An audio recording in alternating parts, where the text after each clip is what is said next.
എല്ലാ സമയത്തും ഗ്രോത്ത് എന്ന് പറയുന്നത് ഉണ്ടാവില്ല. അതിന് കുറേ എലമെൻറ്റുകൾ ഇതാണ്. മാർക്കറ്റ് വേൾഡിൽ ചിലപ്പോൾ വാറ് വരും, ചിലപ്പോൾ ഫിനാൻഷ്യൽ പല രീതിയിൽ വരും. ഈ സമയത്ത് നമ്മൾ കാമായി നിൽക്കേണ്ട സമയത്ത് കാമായി നിൽക്കാനും ഗ്രോ ചെയ്യേണ്ട സമയത്ത് ഗ്രോ ചെയ്യാൻ നമുക്ക് പറ്റണം. ഓൺട്രപ്രണർ നാളേക്ക് വേണ്ടി ഇന്ന് സാക്രിഫൈ ചെയ്യും. ഇന്നത്തെ കാര്യമല്ല, നാളെയാണ് അവൻ ഫോക്കസ് ചെയ്യുന്നത്. പക്ഷേ ലേബർ എന്ന് പറയുന്ന ആൾ ചിലപ്പോൾ ഓൺട്രപ്രണർ ആയിരിക്കാം, ഇന്നാണ് അവൻ ഹാപ്പിയാകുക, നാളെ അവൻ സാക്രിഫൈ ചെയ്യും. സക്സസ് എന്ന് പറയുമ്പോൾ അതിനൊരു അൺലിമിറ്റഡ് വേർഡാണല്ലോ.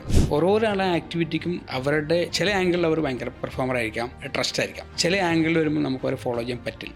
ഒരുപാട് വായിച്ച്, ഒരുപാട് പഠിച്ച്, ഒരുപാട് മോട്ടിവേഷൻ ക്ലാസ് കയറിയത് കൊണ്ടൊന്നും ആരും എന്ത് ചെയ്യില്ല, സക്സസ് ക്രിയേറ്റ് ചെയ്യില്ല. ഈ സക്സസ് ക്രിയേറ്റ് ചെയ്യുന്നത് ഒറ്റ വാക്കി പറഞ്ഞ ഡിസിപ്ലിൻ. ഞാൻ എൻ്റെ ലൈഫിൽ പഠിച്ചൊരു കാര്യം, ഒരു 25 to 35% എബോവ് ഗ്രോ ചെയ്തിട്ടുണ്ടെങ്കിൽ അതൊരു ഡേഞ്ചർ സിറ്റുവേഷൻ. അത് നമ്മൾ ഗ്രോ ചെയ്തുകൂടാന്നല്ല, അങ്ങനെ ഗ്രോ ചെയ്ത കമ്പനികൾ നന്നായിട്ട് ഇവാലുവേറ്റ് ചെയ്തിട്ടുണ്ട്. അപ്പോൾ എൻ്റെ ഒരു ഡേ തീരുമാനിക്കുന്നത് എൻ്റെ വിഷനാണ്. ഞാൻ വിഷനിനെ നമുക്ക് ഗോളായിട്ട് നമ്മൾ സെറ്റ് ചെയ്തിട്ടുണ്ട്. പക്ഷെ അതിൻ്റെ പടിയായിട്ടുള്ള സക്സസ് നമ്മൾ സ്പ്ലിറ്റ് ചെയ്ത് സെറ്റ് ചെയ്യാം.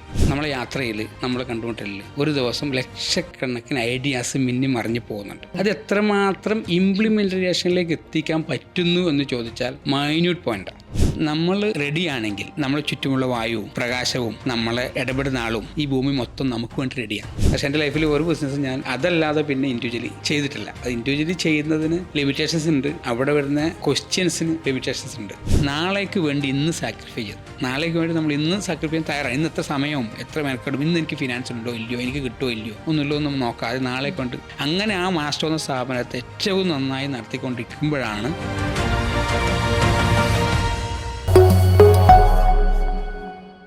Hi guys, it's me Shahina. Welcome to wealthy spotlight. ഇന്ന് നമ്മുടെ ഒപ്പം ഉള്ളത് മാസ്ട്രോ മെറ്റൽ പ്രൈവറ്റ് ലിമിറ്റഡ് കമ്പനിയുടെ MD ആയ ഉമ്മറിക്കയാണ്. Ummarikka, welcome to show. ഭയങ്കര സന്തോഷത്തോടെ ഹാപ്പിയായിട്ട് ഉമ്മറിക്ക ഇരിക്കുകയാണ്. വലിയൊരു സക്സസിൻ്റെ എന്താ പറയുക, കുറേ കഷ്ടപ്പാടുകൾക്ക് ശേഷം സക്സസിൻ്റെ സന്തോഷമാണ് ഉമ്മറിക്കയുടെ മുഖത്ത് കാണുന്നത് അല്ലേ? സക്സസ് എന്ന് പറയുമ്പോൾ അതിനൊരു അൺലിമിറ്റഡ് വേർഡാണല്ലോ. അത് ലിമിറ്റഡ് സക്സസ് നമുക്ക് ഞാൻ വരുന്നില്ല. സക്സസ് ഇനിയും എനിക്ക് സക്സസ് ഉണ്ട് എന്നാണ് ഞാൻ മനസ്സിലാക്കുന്നത്. അതെ, എൻ്റെ ലക്ഷ്യങ്ങൾ, എൻ്റെ ലിമിറ്റേഷനൊന്നും എത്തിയില്ല. ഇനി എനിക്ക് ഒത്തിരി ഉണ്ട്. ലിമിറ്റിൻ്റെ അപ്പുറമാണ് എൻ്റെ എന്താ പറയുക, എൻ്റെ ആഗ്രഹങ്ങൾ എന്നല്ലേ. യെസ്, മാസ്ട്രോ എന്ന് പറയുന്ന വലിയൊരു കമ്പനിയുടെ MD ആണ് ഇക്ക. എങ്ങനെയാണ് ഈ സ്റ്റീൽ എന്ന് പറയുന്ന ഒരു ബിസിനസ്സിലേക്ക് വന്നു വിട്ടത്? നമ്മൾ പറയാൻ തുടങ്ങിയ ഒരുപാട് കഥ പറയേണ്ടി വരും. നേരത്തെ പറഞ്ഞ പോലെ കുറേ സ്ഥലത്ത് പറഞ്ഞിട്ടുള്ളതുകൊണ്ട് തന്നെ ഇമോഷണൽ ടച്ച് ഇപ്പം കുറച്ച് നഷ്ടപ്പെട്ടിരിക്കുകയാണ് അതുമായിട്ട്. അപ്പോൾ നമ്മളുടെ ജീവിത യാത്രയിലുള്ള ഒരു ഏറ്റക്കുറച്ചിൽ ഫിനാൻസായിട്ടും മറ്റൊക്കെ നമ്മൾ സാഹചര്യം നമ്മൾ എത്തിപ്പെടുന്നതാണ് ഈ ഒരു മേഖലയിൽ. അപ്പോൾ സാധാരണ ഞാൻ പറയും, നമ്മൾ ആദ്യം ചെയ്യുന്ന ബിസിനസ് നമ്മുടെ സാഹചര്യം കൊണ്ട് എത്തിക്കുന്നതായിരിക്കും. പിന്നെ ചെയ്യുന്ന ബിസിനസ്സാണ് ശരിക്കും ആക്ച്വലി നമ്മൾ തിരഞ്ഞെടുത്ത് നമുക്ക് അനുയോജ്യമായി ചെയ്യുന്നൊരു ബിസിനസ് നമ്മൾ പറയാം. അപ്പോൾ മാസ്ട്രോ എന്ന് പറയുന്നത്, എനിക്ക് 9 പേരെ ഫേമുണ്ട്.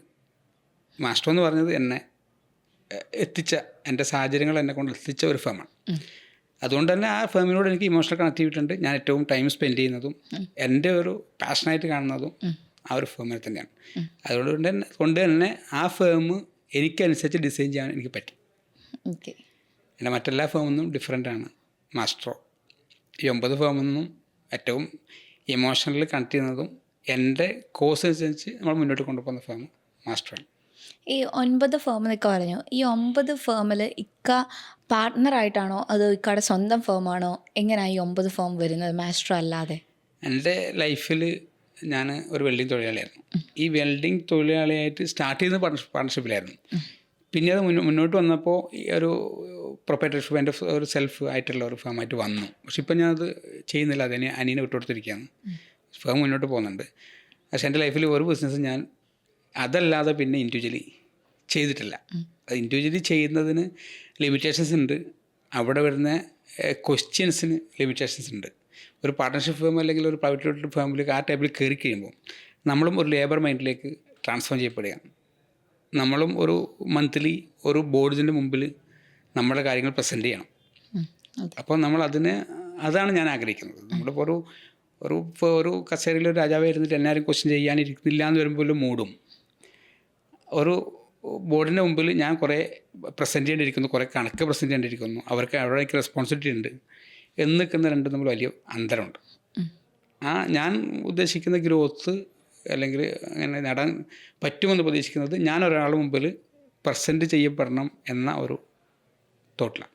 ഓക്കെ, അതുകൊണ്ട് തന്നെ ഞാനെല്ലാം പാർട്ട്ണർഷിപ്പിലാണ് സ്റ്റാർട്ട് സ്റ്റാർട്ട് ചെയ്തത്. ചെയ്യുന്നത്. പിന്നെ അത് വേറെ കുറേ കാര്യങ്ങളുണ്ട് വഴി നമുക്ക് പറയാം. അതെ, മാസ്ട്രോ എന്ന് പറയുന്നത് ഇക്ക പറഞ്ഞു ഇമോഷണലി ഒരുപാട് എനിക്ക് ഇഷ്ടപ്പെട്ടതാണ്. എന്തുകൊണ്ടാണ് മാസ്ട്രോ സ്റ്റീൽ കമ്പനി ഇഷ്ടപ്പെടാൻ കാരണം? അത് മാത്രം ഫോക്കസ്ഡ് ആയി നിൽക്കുന്നത് എന്തുകൊണ്ടാണ്?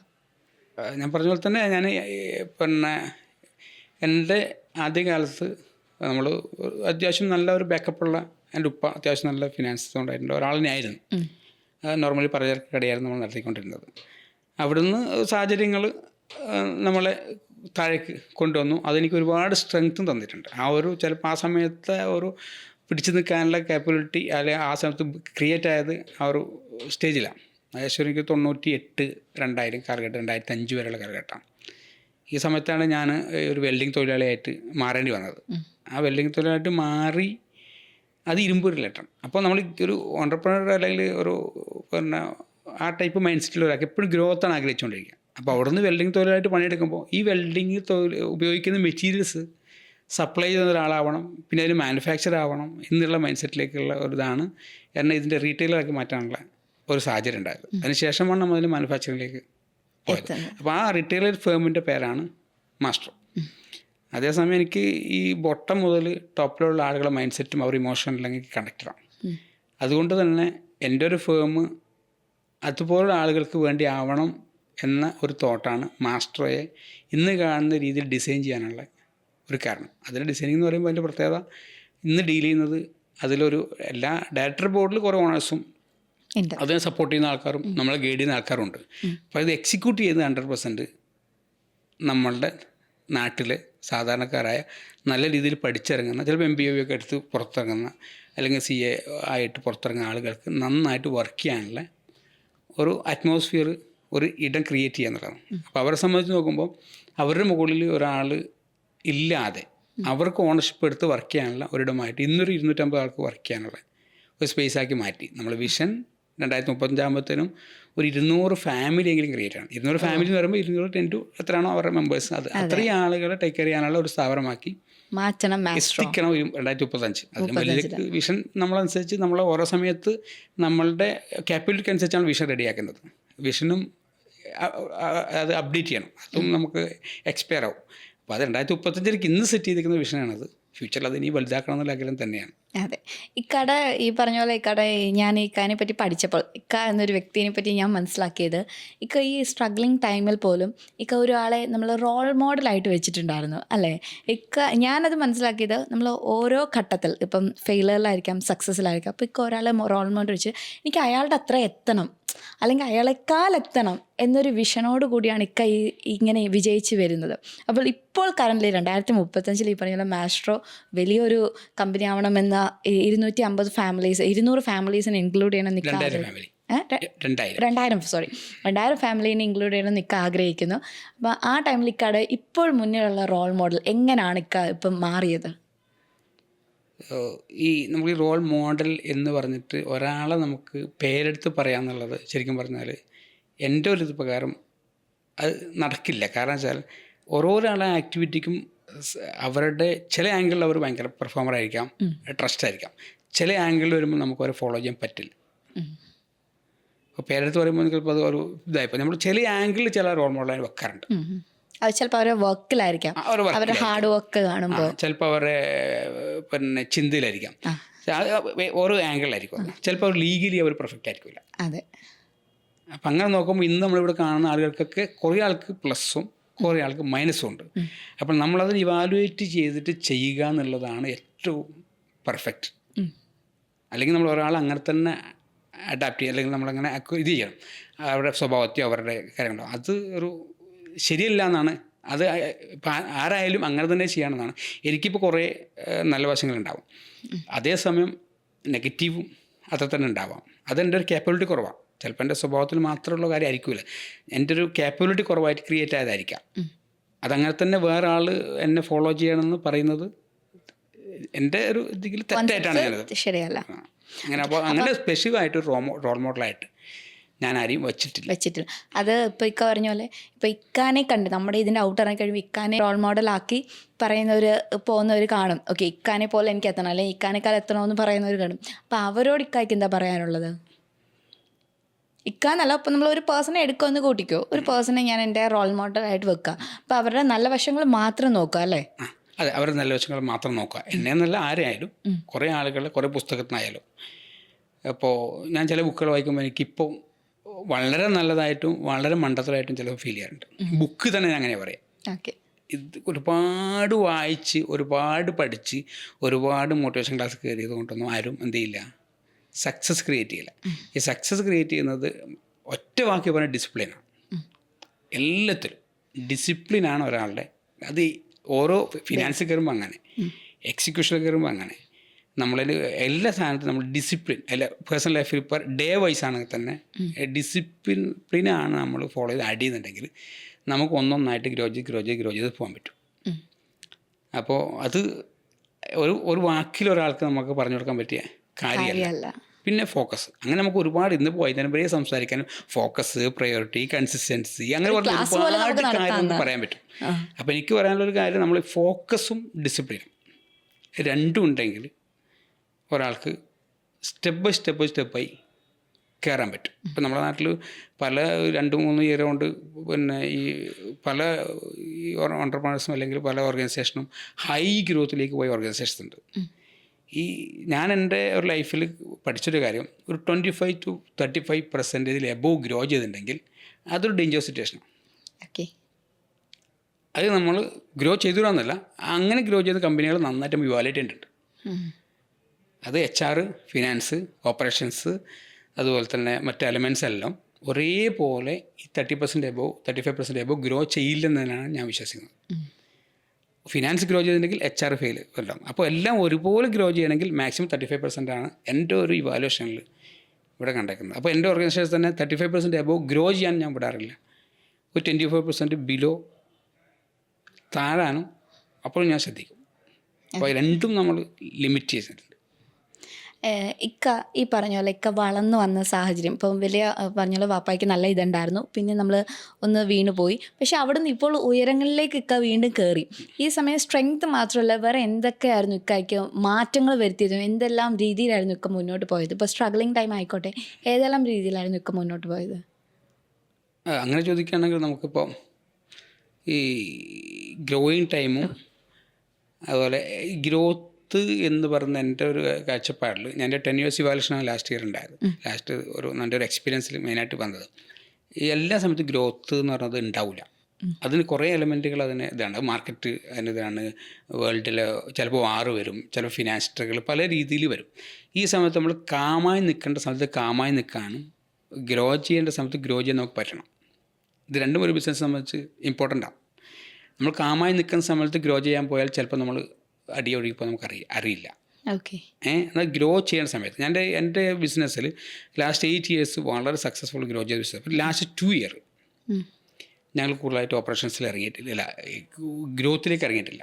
ഈ സമയത്ത് ഓപ്പറേഷൻ ഞങ്ങൾ സ്മൂത്താക്കി, ഞങ്ങൾ സിസ്റ്റം സ്ട്രെങ്ത് ചെയ്യും, സ്റ്റാഫിൻ്റെ ബാക്കിയുള്ള പിന്നെ കാര്യങ്ങൾ സ്ട്രെങ്ത് ചെയ്യാൻ അവർക്ക് ക്ലാസ് കൊടുക്കാനും, അതുപോലെ തന്നെ ഞങ്ങൾ ഇൻറ്റേർണലി ഫിനാൻസ് സ്ട്രെങ്ത് ചെയ്യാനൊക്കെ ഞങ്ങൾ ശ്രമിച്ചത്. അപ്പോൾ ഇനി നമുക്ക് ഗ്രോ ചെയ്യാൻ സമയമായി. ഈ 2-3 മാസമായിട്ട് കാണിക്കുന്നത് ഇനി ഒരു ഗ്രോത്ത് വരാം, ഈ തെരഞ്ഞെടുപ്പ് കഴിഞ്ഞ് കഴിയുമ്പോൾ നല്ലൊരു ഗ്രോത്തിലേക്ക് വരാം എന്നുള്ളത് ഞങ്ങളിപ്പം ഒന്ന് തയ്യാറാവുകയാണ്. കൊതിക്കാൻ നമ്മളിപ്പോൾ പോലെ ജീവഗതി ഇപ്പോൾ ഈ പരുന്ത് കാണുന്നില്ലേ, നമ്മളത് കാമായി നിൽക്കുന്നു. കാമായി നിന്ന ശേഷം എല്ലാം ഉണ്ട് എന്ന് കണ്ടു കഴിഞ്ഞാലുള്ള വരവാണ്. അവിടുന്ന് പൊക്കിയിട്ട് പോകും. എന്നാൽ പല ജീവികളും അങ്ങനെയല്ല, ഇങ്ങനെ എല്ലാ സമയത്ത് നിന്നോട്ടിക്കും. അത് ഓരോ നമ്മളിപ്പോൾ ചുറ്റും ജീവി നോക്കിയാൽ എല്ലാം അങ്ങനെയാണ് കാണുന്നത്. കുറേ ഈ നാച്ചുറൽ അങ്ങനെയാണ് കാണുന്നത്. അപ്പോൾ ഇപ്പോൾ ഫോക്കസിനെ പറ്റി പറഞ്ഞു, ഡിസിപ്ലിനെ പറ്റി പറഞ്ഞു, ഇപ്പോൾ കാംനെസ്. ഒരു കാര്യം ചോദിച്ചാൽ, നമ്മുടെ ഈ പ്രോഗ്രാം കാണുന്ന ഒത്തിരി എന്താ പറയുക ഓൺട്രപ്രണേഴ്സ് ആവണം, ബിസിനസ് തുടങ്ങണമെന്ന് ആഗ്രഹമുള്ള ഒത്തിരി പേര് കാണും. അവരോട് ആസ് എ ഓൺട്രപ്രണർ അല്ലെങ്കിൽ ഒരു ബിസിനസ് മാൻ ആവണമെങ്കിൽ എന്തെല്ലാം ബേസിക് കാര്യങ്ങൾ അവർ ശ്രദ്ധിക്കണം? അങ്ങനെ ചോദിക്കുകയാണെങ്കിൽ പറയാനുള്ളത്, ഞാൻ നേരത്തെ പറഞ്ഞതിൻ്റെ ഒരു ബാക്കി തന്നെയാണ്. അതായത് നമ്മൾ 2 ടൈപ്പ് ആൾക്കാരാണ് നമുക്കുള്ളിൽ കണ്ടുവരാറ്. ഒന്ന് ലേബർ മൈൻഡേഴ്സും ഒന്ന് ഓൺട്രപ്രണർ മൈൻഡേഴ്സും. ഈ ഓൺട്രപ്രണർ മൈൻഡേഴ്സ് തന്നെ ചില ലേബേഴ്സ് ഉണ്ടാവും, ലേബേഴ്സിൽ ചില ഓൺട്രപ്രണർ മൈൻഡേഴ്സ് ഉണ്ടാവും. അവർ ഞാനിങ്ങനെ തിരിച്ചറിഞ്ഞെന്ന് വെച്ചാൽ, ഓൺട്രപ്രണർ നാളേക്ക് വേണ്ടി ഇന്ന് സാക്രിഫൈ ചെയ്യും. ഇന്നത്തെ കാര്യമല്ല, നാളെയാണ് അവൻ ഫോക്കസ് ചെയ്യുക. പക്ഷെ ലേബർ എന്ന് പറയുന്ന ആൾ ചിലപ്പോൾ ഓൺട്രപ്രണർ ആയിരിക്കാം, ഇന്നാണ് അവൻ ഹാപ്പിയാകാം. നാളെ അത് സാക്രിഫൈസ് ചെയ്യും. നാളെ എന്തായാലും എനിക്ക് കുഴപ്പമില്ല, ഞാൻ ഇന്ന് സെക്യൂർ ആയിരിക്കണം, ഞാൻ ഇന്ന് ഹാപ്പി ആയിരിക്കണം, എനിക്ക് ഇന്ന് ഇൻകം വേണം, എനിക്കിന്ന് കോൺട്രിബ്യൂട്ട് ചെയ്യണം. പക്ഷേ ഓണ്ടർപ്രണർ നാൾ ഇന്നത്തേക്കല്ല ചെയ്യുക, നാളെ എനിക്ക് കിട്ടണം, നാളെ അയക്കുമ്പോൾ അതിനപ്പുറം എനിക്ക് കിട്ടണം. അതാണ് അവൻ്റെ ഒരു, അവനാണ് ശരിക്കും അവനെ സക്സസ് ആയിട്ട് പോവുക. അവനാണ് അവൻ്റെ ടൈം അവൻ നിശ്ചയിക്കാം, അവൻ്റെ ഫിനാൻസ് അവൻ നിശ്ചയിക്കാം, അവൻ്റെ വിഷൻ അവൻ നിശ്ചയിക്കാം. പക്ഷേ ഈ പാസ്റ്റിലേക്ക് നോക്കുന്ന അല്ലെങ്കിൽ പ്രസൻറ്റിലേക്ക് നോക്കുന്ന ആൾക്ക് ഇതൊന്നും സാധ്യമല്ല. അതൊരു വലിയൊരു നമ്മളിപ്പോൾ സംസാരിച്ചിടയ്ക്ക് തീരുന്ന ഇതല്ല. കാര്യം മനസ്സിലായിരിക്കുന്നു കേട്ടോ. അത് പറഞ്ഞെന്താണ്, അത് ഓണ്ടർപ്രണർ നോക്കുന്നത് ഫ്യൂച്ചറും, ഒരാൾ പാസ്റ്റാണ്, ഒരാൾ ഫ്യൂച്ചറാണ്, ഒരാൾ പ്രസൻറ്റാണ്, ഒരാൾ ഫ്യൂച്ചറാണ്. ഓക്കെ, അപ്പം ഈ വരാനിരിക്കുന്ന ഓൺടർപ്രണേഴ്സ് ആയിക്കോട്ടെ അവരവരുടെ ഫ്യൂച്ചറിലേക്ക് നോക്കി വേണം മുന്നോട്ട്. അപ്പോൾ വേറെ എന്തൊക്കെ ഈ നമ്മൾ പറഞ്ഞ പോലെ കാംനെസ്, ഡിസിപ്ലിൻ അല്ല, വേറെ എന്തൊക്കെ അവർ ഒന്ന് മൈൻഡ് സെറ്റ് ചെയ്ത് വെക്കണം? ഒന്ന് അത് നമുക്ക് ഇന്നത്തെ ഇൻകവും, ഞാനെപ്പോഴും പറയാറുണ്ട്, നമ്മളുടെ കൂലിയും നമ്മളുടെ വേലയും നമ്മൾ താരതമ്യം ചെയ്യാറുണ്ട്. സ്റ്റാഫിനോടൊക്കെ പൊതുവെ കേട്ടോ, നമ്മൾ ഇന്നതാണ് നമ്മൾ ഇൻകം, അതിന് നമ്മളെന്ന് വർക്കുമായിട്ട് ലിമിറ്റ് ചെയ്യുന്നുണ്ട്. നമ്മൾ ചെയ്തുകൊണ്ടിരിക്കുക. അപ്പോൾ ചെയ്തുകൊണ്ടിരിക്കുമ്പോൾ നമുക്കതിൻ്റെ സക്സസ് വന്നുകൊണ്ടിരിക്കും. അപ്പോൾ നമ്മൾ വാങ്ങുന്ന ഒരു സ്റ്റാഫിൽ ആണെങ്കിൽ പറയുകയാണെങ്കിൽ നമ്മൾ വാങ്ങുന്ന കൂലിക്ക് നമ്മളെപ്പോഴാണോ അധികം ചെയ്യുന്നത്, ആ അധികത്തിനാണ് സക്സസ് എന്ന് പറയുക. അധികമാണ് നമ്മൾ ഗ്രോത്ത്. നമ്മൾ വാങ്ങുന്ന ശമ്പളത്തിനോ അല്ലെങ്കിൽ നമ്മൾ ചെയ്യുന്ന ഇനീഷ്യേറ്റീവിനോ നമ്മൾ ഇൻകമായിട്ട് ബാലൻസ് ചെയ്യുകയാണെങ്കിൽ ജീവിതവും അതേപോലെ തന്നെ ബാലൻസ് ചെയ്തെങ്കിൽ പോകും. ഗ്രോത്ത് നമുക്ക് അവകാശപ്പെടാനില്ല എന്നുള്ളൊരു കാര്യം ഞാൻ പറയാം. ക്ലിയർ ആണോ പറഞ്ഞത്? അപ്പോൾ നമ്മൾ അധികം ചെയ്യുന്നതാണ് നമ്മൾ ഗ്രോത്ത്. നമ്മൾ ഒരു സ്ഥാപനത്തിൽ നമ്മൾ വർക്ക് ചെയ്യുമ്പോൾ നമ്മളെ കൂലിക്ക് അല്ലെങ്കിൽ നമ്മളെ സാലറി കണക്കായിട്ട് നമ്മൾ വർക്ക് ചെയ്തില്ലെങ്കിൽ അവർ നമ്മൾ പറഞ്ഞു അല്ലെങ്കിൽ നമ്മൾ ഡിമോട്ട് എന്തൊക്കെ ചെയ്യും. അതിൽ കണക്കായിട്ടാണ് നമ്മൾ വർക്ക് ചെയ്തിട്ടുണ്ടെങ്കിൽ നമ്മൾ നിലനിർത്തിക്കൊണ്ടുപോകും. അതിലധികമാണ് ചെയ്യുന്നതെങ്കിൽ അവിടെയാണ് നമ്മളുടെ ട്രാൻസ്ഫോർമേഷൻ കിടക്കുന്നത്. ചിലപ്പോൾ സാലറി ആയിക്കാവും, ചിലപ്പോൾ പദവിയാകും, അവിടെ കിടക്കുന്നത്. അപ്പോൾ അതാണ് നമ്മൾ ചെയ്യേണ്ടത്. അതിന് പകരം പല ആളുകളും ഇപ്പോൾ ചോദിക്കുന്നത് ഞാൻ ഇത്ര ചെയ്തു എനിക്ക് കൂട്ടി കിട്ടില്ല. അതെ. അപ്പോൾ അത്ര ചെയ്തതിന് കൂട്ടി കിട്ടില്ല, അവിടെ ചെയ്തത് കിട്ടും. പിന്നെ ചുരുക്കം ഇത് സംഭവിച്ചേക്കാം. അതാണ് ഞാൻ പിന്നെ എന്നെ വേറെ കാണുന്നവരും കേൾക്കുന്നവരും ഞാനിപ്പോൾ കാണുന്നത് കേൾക്കുന്നതിനും അത്രത്തോളം പറയാനായിട്ടില്ല.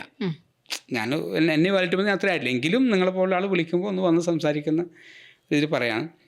ഫോക്കസും ഇതുപോലെ തന്നെ നമ്മളുടെ ഡിസിപ്ലിനും പിന്നെ കണ്ടിന്യൂ നമ്മൾ ലേൺ ചെയ്യാനുള്ള മൈൻഡ് സെറ്റ്, അത് വളരെ ഇമ്പോർട്ടൻ്റാണ്.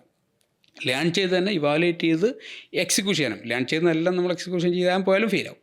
ലേൺ ചെയ്യുന്നത് ഇവാലുവേറ്റ് ചെയ്ത് എക്സിക്യൂഷൻ ചെയ്യാൻ പോയാൽ അത് ഇപ്പോൾ പ്രയോറിറ്റൈസ് ചെയ്ത് നമ്മൾ ഫോക്കസ് ചെയ്യുകയാണെങ്കിൽ, കൺസിസ്റ്റൻസി നിലനിർത്തുകയാണെങ്കിൽ ഈ നാട്ടിലൊരു ബിസിനസ്സും ഫെയിലല്ല. ഓക്കെ, നമ്മൾ ചെയ്യുന്ന ഒരു ബിസിനസ് ഫെയിലാണെന്ന് വിചാരിച്ചിട്ട് ആ ഇൻഡസ്ട്രി ഫെയിലാണെന്ന് ഒരു കാരണവശാലും നമുക്ക് പറയാൻ പറ്റത്തില്ല. കാരണം ഇവിടെ ഫെയിലിയറായിട്ട് ഇൻഡസ്ട്രി ഇല്ല എന്ന് തന്നെ പറയാം. അത് തകർന്ന് പോയിട്ടുണ്ടാവും. അപ്പോൾ ആ ഫെയിലർ ആവുന്നതോ അങ്ങനെ ചെയ്യുന്ന ബിസിനസ് ഒത്തിരി പേർ ഇപ്പം ഫെയിലറായി പോകുന്നവരുണ്ട് തുടക്കം തന്നെ. അപ്പോൾ അവരതോടുകൂടി അവർ മടുക്കും. എനിക്ക് പറ്റില്ല, ഞാൻ അടുത്ത ബിസിനസ്സിലേക്ക് പോകാമെന്ന് ഒത്തിരി പറയുന്ന ആൾക്കാർ കാണും. അപ്പോൾ അവരെന്ത് ചെയ്യണം? അവർ നേരത്തെ പറഞ്ഞ പോലെ നമ്മൾ ഒരു ബിസിനസ്സിലേക്ക് ഇപ്പം എൻ്റെ അടുത്തൊരു സ്റ്റാഫ്, നമ്മൾ ശരി സാലറിക്കുന്ന സ്റ്റാഫാണ്. ആ ആൾ ഒരു പാത്രത്തിൻ്റെ ബിസിനസ് തുടങ്ങാൻ വേണ്ടി പോയി. എന്നെ സംബന്ധിച്ച് ആര് പോകുമ്പോഴും നന്നായിട്ട് പറഞ്ഞു വിടുക എന്നുള്ളൊരു തോട്ടിലാണ് നിൽക്കുക. നന്നായിട്ട് അയാൾ പറഞ്ഞു വിട്ടു, അയാൾ ബിസിനസ് തുടങ്ങാൻ എല്ലാ അല്പം പറഞ്ഞു കൊടുത്തു. പക്ഷേ ഇന്നാളെ ബിസിനസ്സിന് പോയി അയാൾ പേഴ്സണൽ ക്യാരക്ടറും ബാലൻസ് ഇപ്പോൾ പോയി അയാൾ ഇന്നൊരു വേറൊരു ലെവലിലേക്ക് മാറിപ്പോയി. അപ്പോൾ ആ ആൾ ശരിക്കും പറഞ്ഞാൽ ഒരു ഓണ്ടർപ്രണർ അല്ല, ഒരു ലേബർ മൈൻഡിലൊരാളാണ്.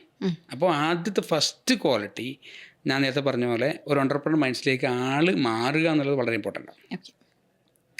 അവിടെ ഓണ്ടർപ്രണർ ആയി കഴിഞ്ഞാൽ പിന്നെ ആ റെസ്പോൺസിബിലിറ്റി നല്ല ടീമിന് ബിൽഡ് ചെയ്യാൻ ഫസ്റ്റ് റെസ്പോൺസിബിലിറ്റി ഉണ്ട്. ഓർഗനൈസേഷന് കണക്കായിട്ടുള്ള ക്യാഷ് ഫ്ലോ ഓർഗനൈസേഷനിൽ കൊണ്ടുവരിക എന്നുള്ള റെസ്പോൺസിബിലിറ്റിയും അയാളതാണ്. നല്ലൊരു പ്രൊഡക്റ്റ്, അത് നമുക്കൊരു പ്രോബ്ലം സൊല്യൂഷൻ ആവുന്ന ടൈപ്പിലുള്ള പ്രൊഡക്റ്റ് ആയിരിക്കാം, സർവീസ് ആയിരിക്കാം, എന്തായാലും അത് നമ്മൾ നമ്മൾ കയ്യിലുണ്ടോ എന്നുള്ളത് ചെക്ക് ചെയ്യാൻ വളരെ ഇമ്പോർട്ടൻ്റ് ആണ്. അതിനുശേഷം ഇത് എക്സിക്യൂട്ട് ചെയ്യുന്ന ഓപ്പറേഷൻ സിസ്റ്റം, അത് നമ്മളടുത്ത് HR-ആയി, ഫിനാൻസായി, പ്രൊഡക്റ്റായി, ഇത് ഓപ്പറേറ്റ് ചെയ്യുന്ന ഒരു സിസ്റ്റവും നമ്മൾ ഉണ്ടോ നോക്കണം. ഈ 4 എലമെൻറ്റും അല്ലെങ്കിൽ ഇത് കൂടുതലോ പല ആൾക്ക് പല എലമെൻറ്റും നമുക്ക് എണ്ണിത്തരാത്ത എലമെൻ്റ് ഉണ്ട്. എൻ്റെ ഒരു കാര്യത്തിൽ 4 എലമെൻറ്റ് നമ്മൾ നോക്കി ഈ 4 എലമെൻറ്റിലും സ്ട്രെങ്ത്ത്, അതായത് ഈ ഓർഗനൈസേഷനെ സ്ട്രെങ്ത്ത് ചെയ്യാൻ ഒരു ലീഡർക്ക് പറ്റിയ സ്ലോലി ഗ്രോ ചെയ്യും 100%. അപ്പോൾ അതിനു മുമ്പ് തന്നെ നമ്മൾ സർവേ പെർഫെക്റ്റ് ആയിരിക്കണം, നമ്മളെ ഡീപ്പ് സർവേ നമുക്ക് ഉണ്ടായിരിക്കണം. അപ്പോൾ ഈ ലെവലിലേക്ക് ഒരു ഓണ്ടർപ്രണർ എത്തണമെങ്കിൽ ചിലപ്പോൾ 1-2 ബിസിനസ് അവൻ ചെയ്ത് കഴിഞ്ഞിട്ടുണ്ടാവും. ഒരു ഇനീഷ്യൽ സ്റ്റേജിൽ നമ്മളൊരു തിയറിറ്റിക്കലായിട്ട് പഠിച്ചിട്ട് ഇത്രയൊന്നും ഒരാൾ എത്തുമെന്ന് എൻ്റെ ഒരു എക്സ്പീരിയൻസിൽ എനിക്ക് തോന്നുന്നില്ല. അപ്പോൾ ആദ്യത്തെ ബിസിനസ് ചിലപ്പോൾ ഫെയിൽ ആയിരിക്കാം, പക്ഷെ അത് നാളെ ഞാൻ പറഞ്ഞല്ലോ, ഞാൻ ആദ്യം ചെയ്തൊരു ബിസിനസ് ഫെയിൽ ആയതാണ്. എൻ്റെ കുടുംബം ചിലപ്പോൾ കുറച്ചൊരു ബോട്ടം ലെവലിലേക്ക് പോയതാണ് ഞാൻ ഇത്രയും സ്ട്രോങ് ആകാൻ കാരണം. പക്ഷെ അന്ന് ഫെയിൽ ആയില്ലെങ്കിൽ സക്സസ് ഉണ്ടാവും. പക്ഷെ ഹൈലി സക്സസ് ഉണ്ടാവണമെങ്കിൽ ഞാൻ എപ്പോഴും പറയണം, നമ്മൾ നടന്നു പോകുന്നത് ഗ്രോത്താന്ന് കണക്കൂട്ടിയാൽ ഒരു തടസ്സം വരുമ്പോഴാണ് നമ്മൾ അതിനെ ചാടിക്കിടക്കുക. ഈ ചാടിക്കിടക്കാൻ പറ്റുന്ന ആൾ ഹൈ സക്സസ്സിലേക്കും ആ കുഴിയിൽ ആ തടസ്സത്തിലേക്ക് വീണു വന്നാൽ ഫെയിലായി. അപ്പം നമ്മൾ ചാടിക്കിടക്കാനുള്ള എബിലിറ്റി ക്രിയേറ്റ് ചെയ്യുക എന്നുള്ളതാണ്. അത് ഒരു ഫെയിലൊന്നും നമ്മൾ അതിനെ ഒരു ഫെയിലായിട്ടൊരു ബിസിനസ്സുകാരെ കണക്കാക്കേണ്ട ആവശ്യമില്ല. അവൻ ആ മൈൻഡ് സെറ്റും ആ ഒരു മൈൻഡിൻ്റെ സ്ട്രെങ്ത്തും ഉണ്ടെങ്കിൽ അത് ഓവർകം ചെയ്യാൻ അവന് തീർച്ചയായിട്ടും പറ്റും. ഇക്ക പറഞ്ഞ പോലെ കൺസിസ്റ്റൻസി ഭയങ്കര കാര്യമാണല്ലേ. ഈ നമ്മളൊരു വർക്കിൽ നമ്മൾ കോൺസെൻട്രേറ്റ് അവിടെ തന്നെ നിൽക്കുക അല്ലേ. അപ്പോൾ ഞാൻ കാര്യം ചോദിച്ചിട്ട് ഇപ്പം ഇത്രയും നമ്മൾ പറഞ്ഞതിനകത്ത് ഡിസിപ്ലിൻ, എയിം, ഫോക്കസ് എല്ലാം നമ്മൾ പറഞ്ഞു. അപ്പോൾ ഒരു ഓൺട്രപ്രണർ, ഒരു ബിസിനസ് മാൻ, അയാളുടെ ഒരു ലൈഫ്, അതായത് ഒരു ഡേ അയാൾ എങ്ങനെ വേണം സ്പെൻഡ് ചെയ്യാൻ ആസ് എൻ ഓൺട്രപ്രണർ, അത് ഇക്കാൻ്റെ ലൈഫിൽ വെച്ചിട്ട് തന്നെ പറഞ്ഞു ഒരു ദിവസം എങ്ങനെയാണ് ഇക്ക സ്പെൻഡ് ചെയ്യുന്നത് ആസ് എ ഓൺട്രപ്രണറായിട്ട്? ഞാനൊരു കോഴ്സ് ചെയ്തു, സമഗ്ര ടൈഗർ, സന്തോഷ് സാറാണ് എൻ്റെ മെൻറ്ററായിട്ടുണ്ടായിരുന്നത്. ഞാനത് ആദ്യം അതിൻ്റെ ടൈഗർ എന്ന കോഴ്സ് ചെയ്തു. അതിനുശേഷം ഓൺട്രപ്രണർ ഗുരുകുൽ എന്ന കോഴ്സ് ചെയ്തു. അതാണ് ഞാനൊരു പറഞ്ഞില്ല നേരത്തെ, ഞാനൊരു ബോട്ടം ലെവലിൽ വന്ന ആളാണ്. എന്നെ സംബന്ധിച്ച് ഞാൻ വലിയ കോളേജിലൊന്നും പഠിക്കാത്തതുകൊണ്ട് തന്നെ എൻ്റെ ചുറ്റുവട്ടം കിട്ടുന്ന മൊത്തം എനിക്ക് നോളജ്. അപ്പോൾ സന്തോഷ് സാറ് പഠിപ്പിച്ചെന്ന കാര്യം അങ്ങനെ തന്നെ അന്ന് അഡാപ്റ്റ് ചെയ്തു. നേരത്തെ പറഞ്ഞ വിപരീതമായിട്ട് അങ്ങനെ തന്നെ ഞാൻ എടുത്ത് അഡാപ്റ്റ് ചെയ്തു. അതെൻ്റെ ബിഗിനിങ് എന്ന രീതിയിൽ. അപ്പോൾ മുപ്പത് ഒരു ഇതായിരുന്നു വിഷനൊക്കെ സെറ്റ് ചെയ്യുക എന്നുള്ളത്. അപ്പോൾ എൻ്റെ ഒരു ഡേ തീരുമാനിക്കുന്നത് എൻ്റെ വിഷനാണ്. ഞാൻ വിഷനിനെ നമുക്ക് ഗോളായിട്ട് നമ്മൾ സെറ്റ് ചെയ്തിട്ടുണ്ട്. ഈ ഗോൾ എന്നതിന് ഒരു ഡെഫിനിഷൻ എന്ന് പറഞ്ഞാൽ നമുക്ക് ആർക്കും ഗോൾ നമുക്കൊരു ഡ്രീം ആർക്കും സെറ്റ് ചെയ്യാം. പക്ഷെ അതിൻ്റെ പടിയായിട്ടുള്ള സക്സസ് നമ്മൾ സ്പ്ലിറ്റ് ചെയ്ത് സെറ്റ് ചെയ്യണം. അപ്പോൾ 5 ഇയറിന് നമ്മൾ 3 ഇയർ ആക്കും, 3 ഇയറിന് നമ്മൾ 1 ഇയർ ആക്കും, 1 ഇയറിന് നമ്മൾ ക്വാർട്ടർ ആക്കും, ക്വാർട്ടർ നമ്മൾ മന്ത്ലി ആക്കും, മന്ത്ലിയിൽ നമ്മൾ ഡേ ആക്കും, ഡേ നമ്മൾ ഹവറാക്കും. അങ്ങനെ സ്പ്ലിറ്റ് ചെയ്യണം. അപ്പോൾ നമ്മൾ പോകാനുള്ള ഇടം കൃത്യമായിട്ട് മനസ്സിലായി. അതൊരു ലോങ് വ്യൂ ആണ്. അതായത് നമുക്ക് ലോങ് വ്യൂ, അതിന് നമുക്ക് കൃത്യമായ ക്ലാരിറ്റി ഇല്ല. അത് നമ്മൾ 5 ഇയറിന് മേലെ 2035 ആകുമ്പോൾ ഗ്ലോബലി അക്സെപ്റ്റഡ് സ്റ്റീൽ റീറ്റെയിലർ ആകുക എന്നുള്ള മാസ്റ്ററുടെ വിഷൻ. അതാണ് നമ്മുടെ എയിം. പക്ഷെ ഇന്നത്തെ മാർക്കറ്റ് വെച്ചിട്ടോ, ഇന്നത്തെ സിസ്റ്റം വെച്ചിട്ടോ, ഇന്നത്തെ അറ്റ്മോസ്ഫിയർ വെച്ചിട്ടോ, ഇന്നത്തെ ആംഗിൾ നമുക്ക് എങ്ങനെ അതിനെ ഡിഫൈൻ ചെയ്യാൻ പറ്റില്ല. ഇന്ന് ചിലപ്പം റീറ്റെയിൽ 200 ഔട്ട്ലെറ്റ് എന്ന സ്പ്ലിറ്റപ്പ് ഞാൻ നാളെ ചിലപ്പോൾ ഒരു ഓൺലൈൻ പ്ലാറ്റ്ഫോമാക്കി മാറേണ്ടി വരാം. ക്ലിയർ ആണോ? അപ്പോൾ ആ ഒരു ലോങ് വ്യൂവിനെ എനിക്ക് ഷോർട്ട് വ്യൂ ആക്കിയിട്ട്, ഈ ഷോർട്ട് വ്യൂവിൻ്റെ പ്രത്യേകത നമുക്ക് നേരിട്ട് കാണാം, ഫീൽ ചെയ്യാം, ഇന്നത്തിനനുസരിച്ച് പെട്ടെന്ന് ചേഞ്ച് ചെയ്യാം എന്നല്ല. അതാണ് ഒരു ദിവസത്തിലേക്ക് മണിക്കൂറിലേക്ക് നമ്മൾ എത്തിക്കേണ്ടത്. അപ്പോൾ അത് പ്രകാരം നമ്മൾ സ്പ്ലിറ്റ് ചെയ്തതിന് എൻ്റെ ഒരു ക്ലാസ്സിൻ്റെ ഞാൻ പഠിച്ചൊരു പ്രകാരം ഞാനാണ് 11 ആക്ഷനായിട്ട് 11 ഫോക്കസ് ഏരിയ ആയിട്ട് മന്തിൽ തന്നെ നമ്മളതിനെ സ്പ്ലിറ്റ് ചെയ്യും. നേരത്തെ പറഞ്ഞ പോലെ നമ്മളെ 5 ഇയർ ഗോളിനെ അല്ലെങ്കിൽ നമ്മൾ വിഷനെ ഇയറിലേക്ക് കൊണ്ടുവന്നു, മന്ത്ലി ചെയ്യുമ്പോഴത്തേനും ആ മന്ത്ലി അതിനെ ഗോളിലേക്ക് നമ്മൾ അടുപ്പിക്കുന്ന സക്സസ് നോട്ട് ചെയ്യുന്ന 11 ആക്ഷൻസ് ക്രിയേറ്റ് ചെയ്യും. പിന്നെ ഈ 11 ആക്ഷൻസും ഞാൻ ഡെയിലി രാവിലെ വിഷനെ നോക്കും. അതുപോലത്തെ ഈ 11 ആക്ഷൻസിലേക്ക് നമ്മൾ ഡെയിലി ഫോക്കസ് ചെയ്യും. അപ്പോൾ ഡെയിലി കൺസിസ്റ്റൻസി ആയിട്ട് ഞാൻ നോക്കേണ്ട 11 ആക്ടിവിറ്റിയെ നമ്മൾ ഡിഫൈൻ ചെയ്ത് കഴിഞ്ഞാൽ അതിനെ നമ്മൾ ഡെയിലിയിലേക്ക് ഒരു 3 ആക്ടിവിറ്റി ആയിട്ട് അതിനെ സപ്പോർട്ട് ചെയ്യുന്ന ആക്ടിവിറ്റി 3 തിരഞ്ഞെടുക്കും. അപ്പോൾ ഇന്നത്തെ ആണെങ്കിൽ നിങ്ങളുടെ ഇവിടെ വരിക, അതിനുശേഷം എനിക്ക് ബ്രാൻഡ് ബേ ആയിട്ട് മീറ്റിംഗ് ഉണ്ട്, അതിനുശേഷം ഓക്സിമാർട്ടിൻ്റെ ഷാഫിയർ, ഇങ്ങനെ എനിക്ക് സ്പ്ലിറ്റ് ചെയ്ത് വെച്ചിട്ടുണ്ട്. ഇത് തന്നെ വേറെ ആരും ഡിസ്റ്റർബ് ചെയ്യില്ല. എൻ്റെ പാർട്ട്നേഴ്സിനറിയാം, എൻ്റെ സ്റ്റാഫിനറിയാം, എൻ്റെ വൈഫിനറിയാം, എൻ്റെ കൂട്ടുകാർക്കറിയാം. എന്നെ ഇതിൽ നിന്ന് പെട്ടെന്ന് കയറിയിട്ട് ഞാൻ അങ്ങോട്ട് പോകാമെന്ന് പറഞ്ഞാൽ ഞാൻ വരില്ല എന്ന് കൃത്യമായിട്ട് അവർക്കറിയാം. അതുകൊണ്ടാണ് ഈ സാഹചര്യം ഞാൻ ക്രിയേറ്റ് ചെയ്ത് വച്ചിട്ടുണ്ട്. അപ്പോൾ എന്നെ ഈ 3 ആക്ടിവിറ്റി ചെയ്യാൻ സപ്പോർട്ട് ചെയ്യുന്ന ആക്ടിവിറ്റി എൻ്റെ അറ്റ്മോസ്ഫിയർ എന്നെ സപ്പോർട്ട് ചെയ്തു. അല്ലെങ്കിൽ ഇവിടെ കിടന്ന വായുവും അല്ലെങ്കിൽ ഇവിടെ നിന്ന് എല്ലാ ഇവിടെ നമ്മൾ കാണുന്ന കാര്യങ്ങളൊക്കെ എന്നെ ഇത് അച്ചീവ് ചെയ്യാനാണ് സപ്പോർട്ട് ചെയ്യുക. എനിക്ക് അത്ര ക്ലാരിറ്റിയാണ് ഒരു ഡേനെ പറ്റി. അപ്പോൾ ഞാൻ ഇന്ന് കിടന്നുറങ്ങുമ്പോൾ സമയത്തും ഇത്രയും കാര്യങ്ങൾ അച്ചീവ് ചെയ്ത് ബിലീവ് ചെയ്ത് കിടക്കുമ്പോൾ നമുക്ക് കിട്ടുന്ന ഒരു കോൺഫിഡൻസ് ഉണ്ട്, അത് ചെറുതല്ല. അപ്പോൾ എൻ്റെ സാഹചര്യങ്ങളെയോ എൻ്റെ ചുറ്റുപാടുകളെയോ ഫെയിലിയറോ ഞാൻ കാണുന്നതൊന്നും എന്നെ ബാധിക്കുന്നില്ല. എൻ്റെ സക്സസ്സിലേക്കുള്ള ഒരു ദിവസത്തെ 3 ആക്ടിവിറ്റിയുടെ ചൂടൊപ്പ് ഇത് ഞാൻ കംപ്ലീറ്റ് ചെയ്തിട്ടാണ് കിടക്കുക. അപ്പോൾ ഒരു ദിവസം നമ്മൾ സ്കെഡ്യൂൾ ചെയ്ത് ഇന്ന വർക്ക്സ് എന്ന് പറഞ്ഞ് സ്കെഡ്യൂൾ ചെയ്ത് വെക്കണം അല്ലേ? ഷെഡ്യൂൾ ചെയ്ത് വെക്കണം. അത് തലേന്ന് ഷെഡ്യൂൾ ചെയ്യണം. അത് സയൻറ്റിഫിക് ആയിട്ടുള്ളൊരു ഇതാണ്. അത് തലേന്ന് നമ്മൾ നാളേക്ക് പ്രിപ്പയർ ആയിട്ട് കിടന്നാൽ നാളെ രാവിലെ നമ്മൾ എണീച്ചിട്ട് ഇതിനെപ്പറ്റി ചിന്തയൊന്നുമില്ല. പിന്നെ നമ്മൾ ഇന്ന് ഒരു ദിവസത്തിലേക്ക് കടന്നു കഴിഞ്ഞാൽ ആ ദിവസത്തിലെ കുറേ പ്രോബ്ലങ്ങൾ നമ്മൾക്ക് വന്നു തരും. അതിന് ശേഷമാണ് നമ്മൾ ഷെഡ്യൂൾ ചെയ്യുന്നതെങ്കിൽ ഈ പ്രോബ്ലത്തിനെ സോൾവ് ചെയ്യാനാണ് ഷെഡ്യൂൾ ചെയ്യുക. തലേന്നാണ് നമ്മൾ ഷെഡ്യൂൾ ചെയ്യുന്നതെങ്കിൽ ഈ പ്രോബ്ലത്തിൻ്റെ മുകളിലല്ല നമ്മൾ വർക്ക് ചെയ്യുന്നത്, പകരം ഫ്യൂച്ചറിന് വേണ്ടിയിട്ടാണ്. ക്ലിയർ ആകുന്നുണ്ടോ? അതായത് ഫ്യൂച്ചറിന് വേണ്ടി നമ്മൾ സെറ്റ് ചെയ്ത ഒന്നിൻ്റെ മുകളിൽ അന്നത്തെ ദിവസം സ്പെൻഡ് ചെയ്യാന്നുള്ളത് വളരെ ഇമ്പോർട്ടൻ്റ് ആണ്. അപ്പോൾ നമ്മൾ ഈ പ്രോബ്ലങ്ങൾ നമ്മൾ ബാധിക്കുന്നില്ല, പകരം നമ്മൾ ഓൾറെഡി ഷെഡ്യൂൾഡ് ആണ്. ഇന്ന് ചില സമയത്ത് നമ്മൾ ഇമ്പോർട്ടൻ്റ് ആയിട്ട് ചിലപ്പം റീഷെഡ്യൂൾ ചെയ്യേണ്ടി വരും. Situation depends. ഇമ്പോർട്ടൻ്റ് ആണെങ്കിൽ നമ്മൾ റീഷെഡ്യൂൾ ചെയ്യും, ചെയ്യില്ല എന്നല്ല അതിന് കാരണം. നമ്മൾ ചെയ്യും, പക്ഷേ നമ്മൾ ഫോക്കസ് ആയിട്ട് ചെയ്യേണ്ട കാര്യം അങ്ങനെ. അപ്പോൾ ഈ രീതിയിൽ സ്പ്ലിറ്റപ്പ് ചെയ്ത് അതിന് വേണ്ടി വർക്ക് ചെയ്യുക എന്നുള്ള ഒരാകത്തുകയാണ് ഞാൻ പറഞ്ഞ നേരത്തെ ഡിസിപ്ലിൻ എന്ന് പറഞ്ഞത്.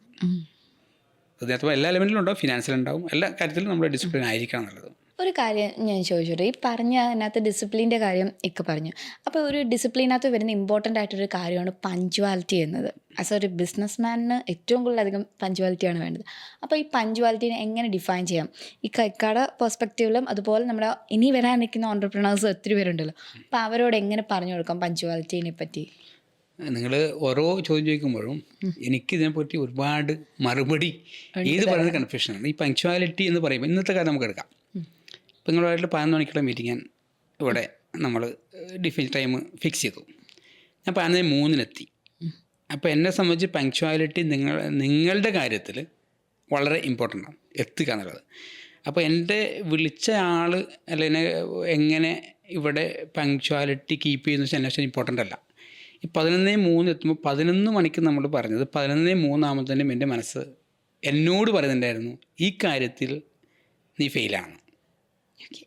പക്ഷെ എന്നെ സംബന്ധിച്ച് ഇവിടെ വന്നിട്ട് നിങ്ങൾ റെഡിയാണോ ഇല്ലയോ എന്നുള്ളത് നമ്മളിപ്പോൾ 11:30 സ്റ്റാർട്ട് ചെയ്തു, എൻ്റെ റെസ്പോൺസിബിലിറ്റി അല്ല. അപ്പോൾ ആ രീതിയിൽ ഒരാൾ എത്തിപ്പെടാൻ പറ്റും, വളരെ നല്ലതാണ്. പക്ഷെ അതേ സമയം ഞാൻ എൻ്റെ സ്റ്റാഫിന് എൻ്റെ ഓർഗനൈസേഷനിൽ ഒരു ടൈം കൊടുത്തു കൂട്ടാം, ഒരു 11 മണി കൊടുത്തു. ഞാൻ 12 മണിക്ക് ആണ് എത്തുന്നതെങ്കിൽ അത് പങ്ക്ച്വാലിറ്റിയാണ്. അപ്പോൾ എന്താ ഡിഫറൻസ് എന്ന് വെച്ചാൽ എനിക്ക് മനസ്സിലായില്ല ഡിഫറൻസ്. അതായത് 11 മണിക്ക് എൻ്റെ സ്റ്റാഫിന് കൊടുത്ത ടൈം ഞാൻ പാലിക്കാൻ വേറൊരു തടസ്സമില്ലെങ്കിൽ എന്നെ സംബന്ധിച്ച് ഇമ്പോർട്ടൻ്റ് ആണ്. അതൊരു ഇൻവെസ്റ്റർ കോളോ അതിനേക്കാൾ ഇമ്പോർട്ടൻ്റ് ആയ ഒരു കാര്യം അവിടെ വരികയാണെങ്കിൽ എൻ്റെ ഇൻഹൗസിലുള്ള കാര്യമായതുകൊണ്ട് ഞാൻ ആ പങ്ക്ച്വാലിറ്റി മാനേജ് ചെയ്യണം. ആ മാനേജ് ചെയ്യുന്നതാണ് അവിടെ എൻ്റെ പങ്ക്ച്വാലിറ്റി. ക്ലിയർ ആണോ പറഞ്ഞത്?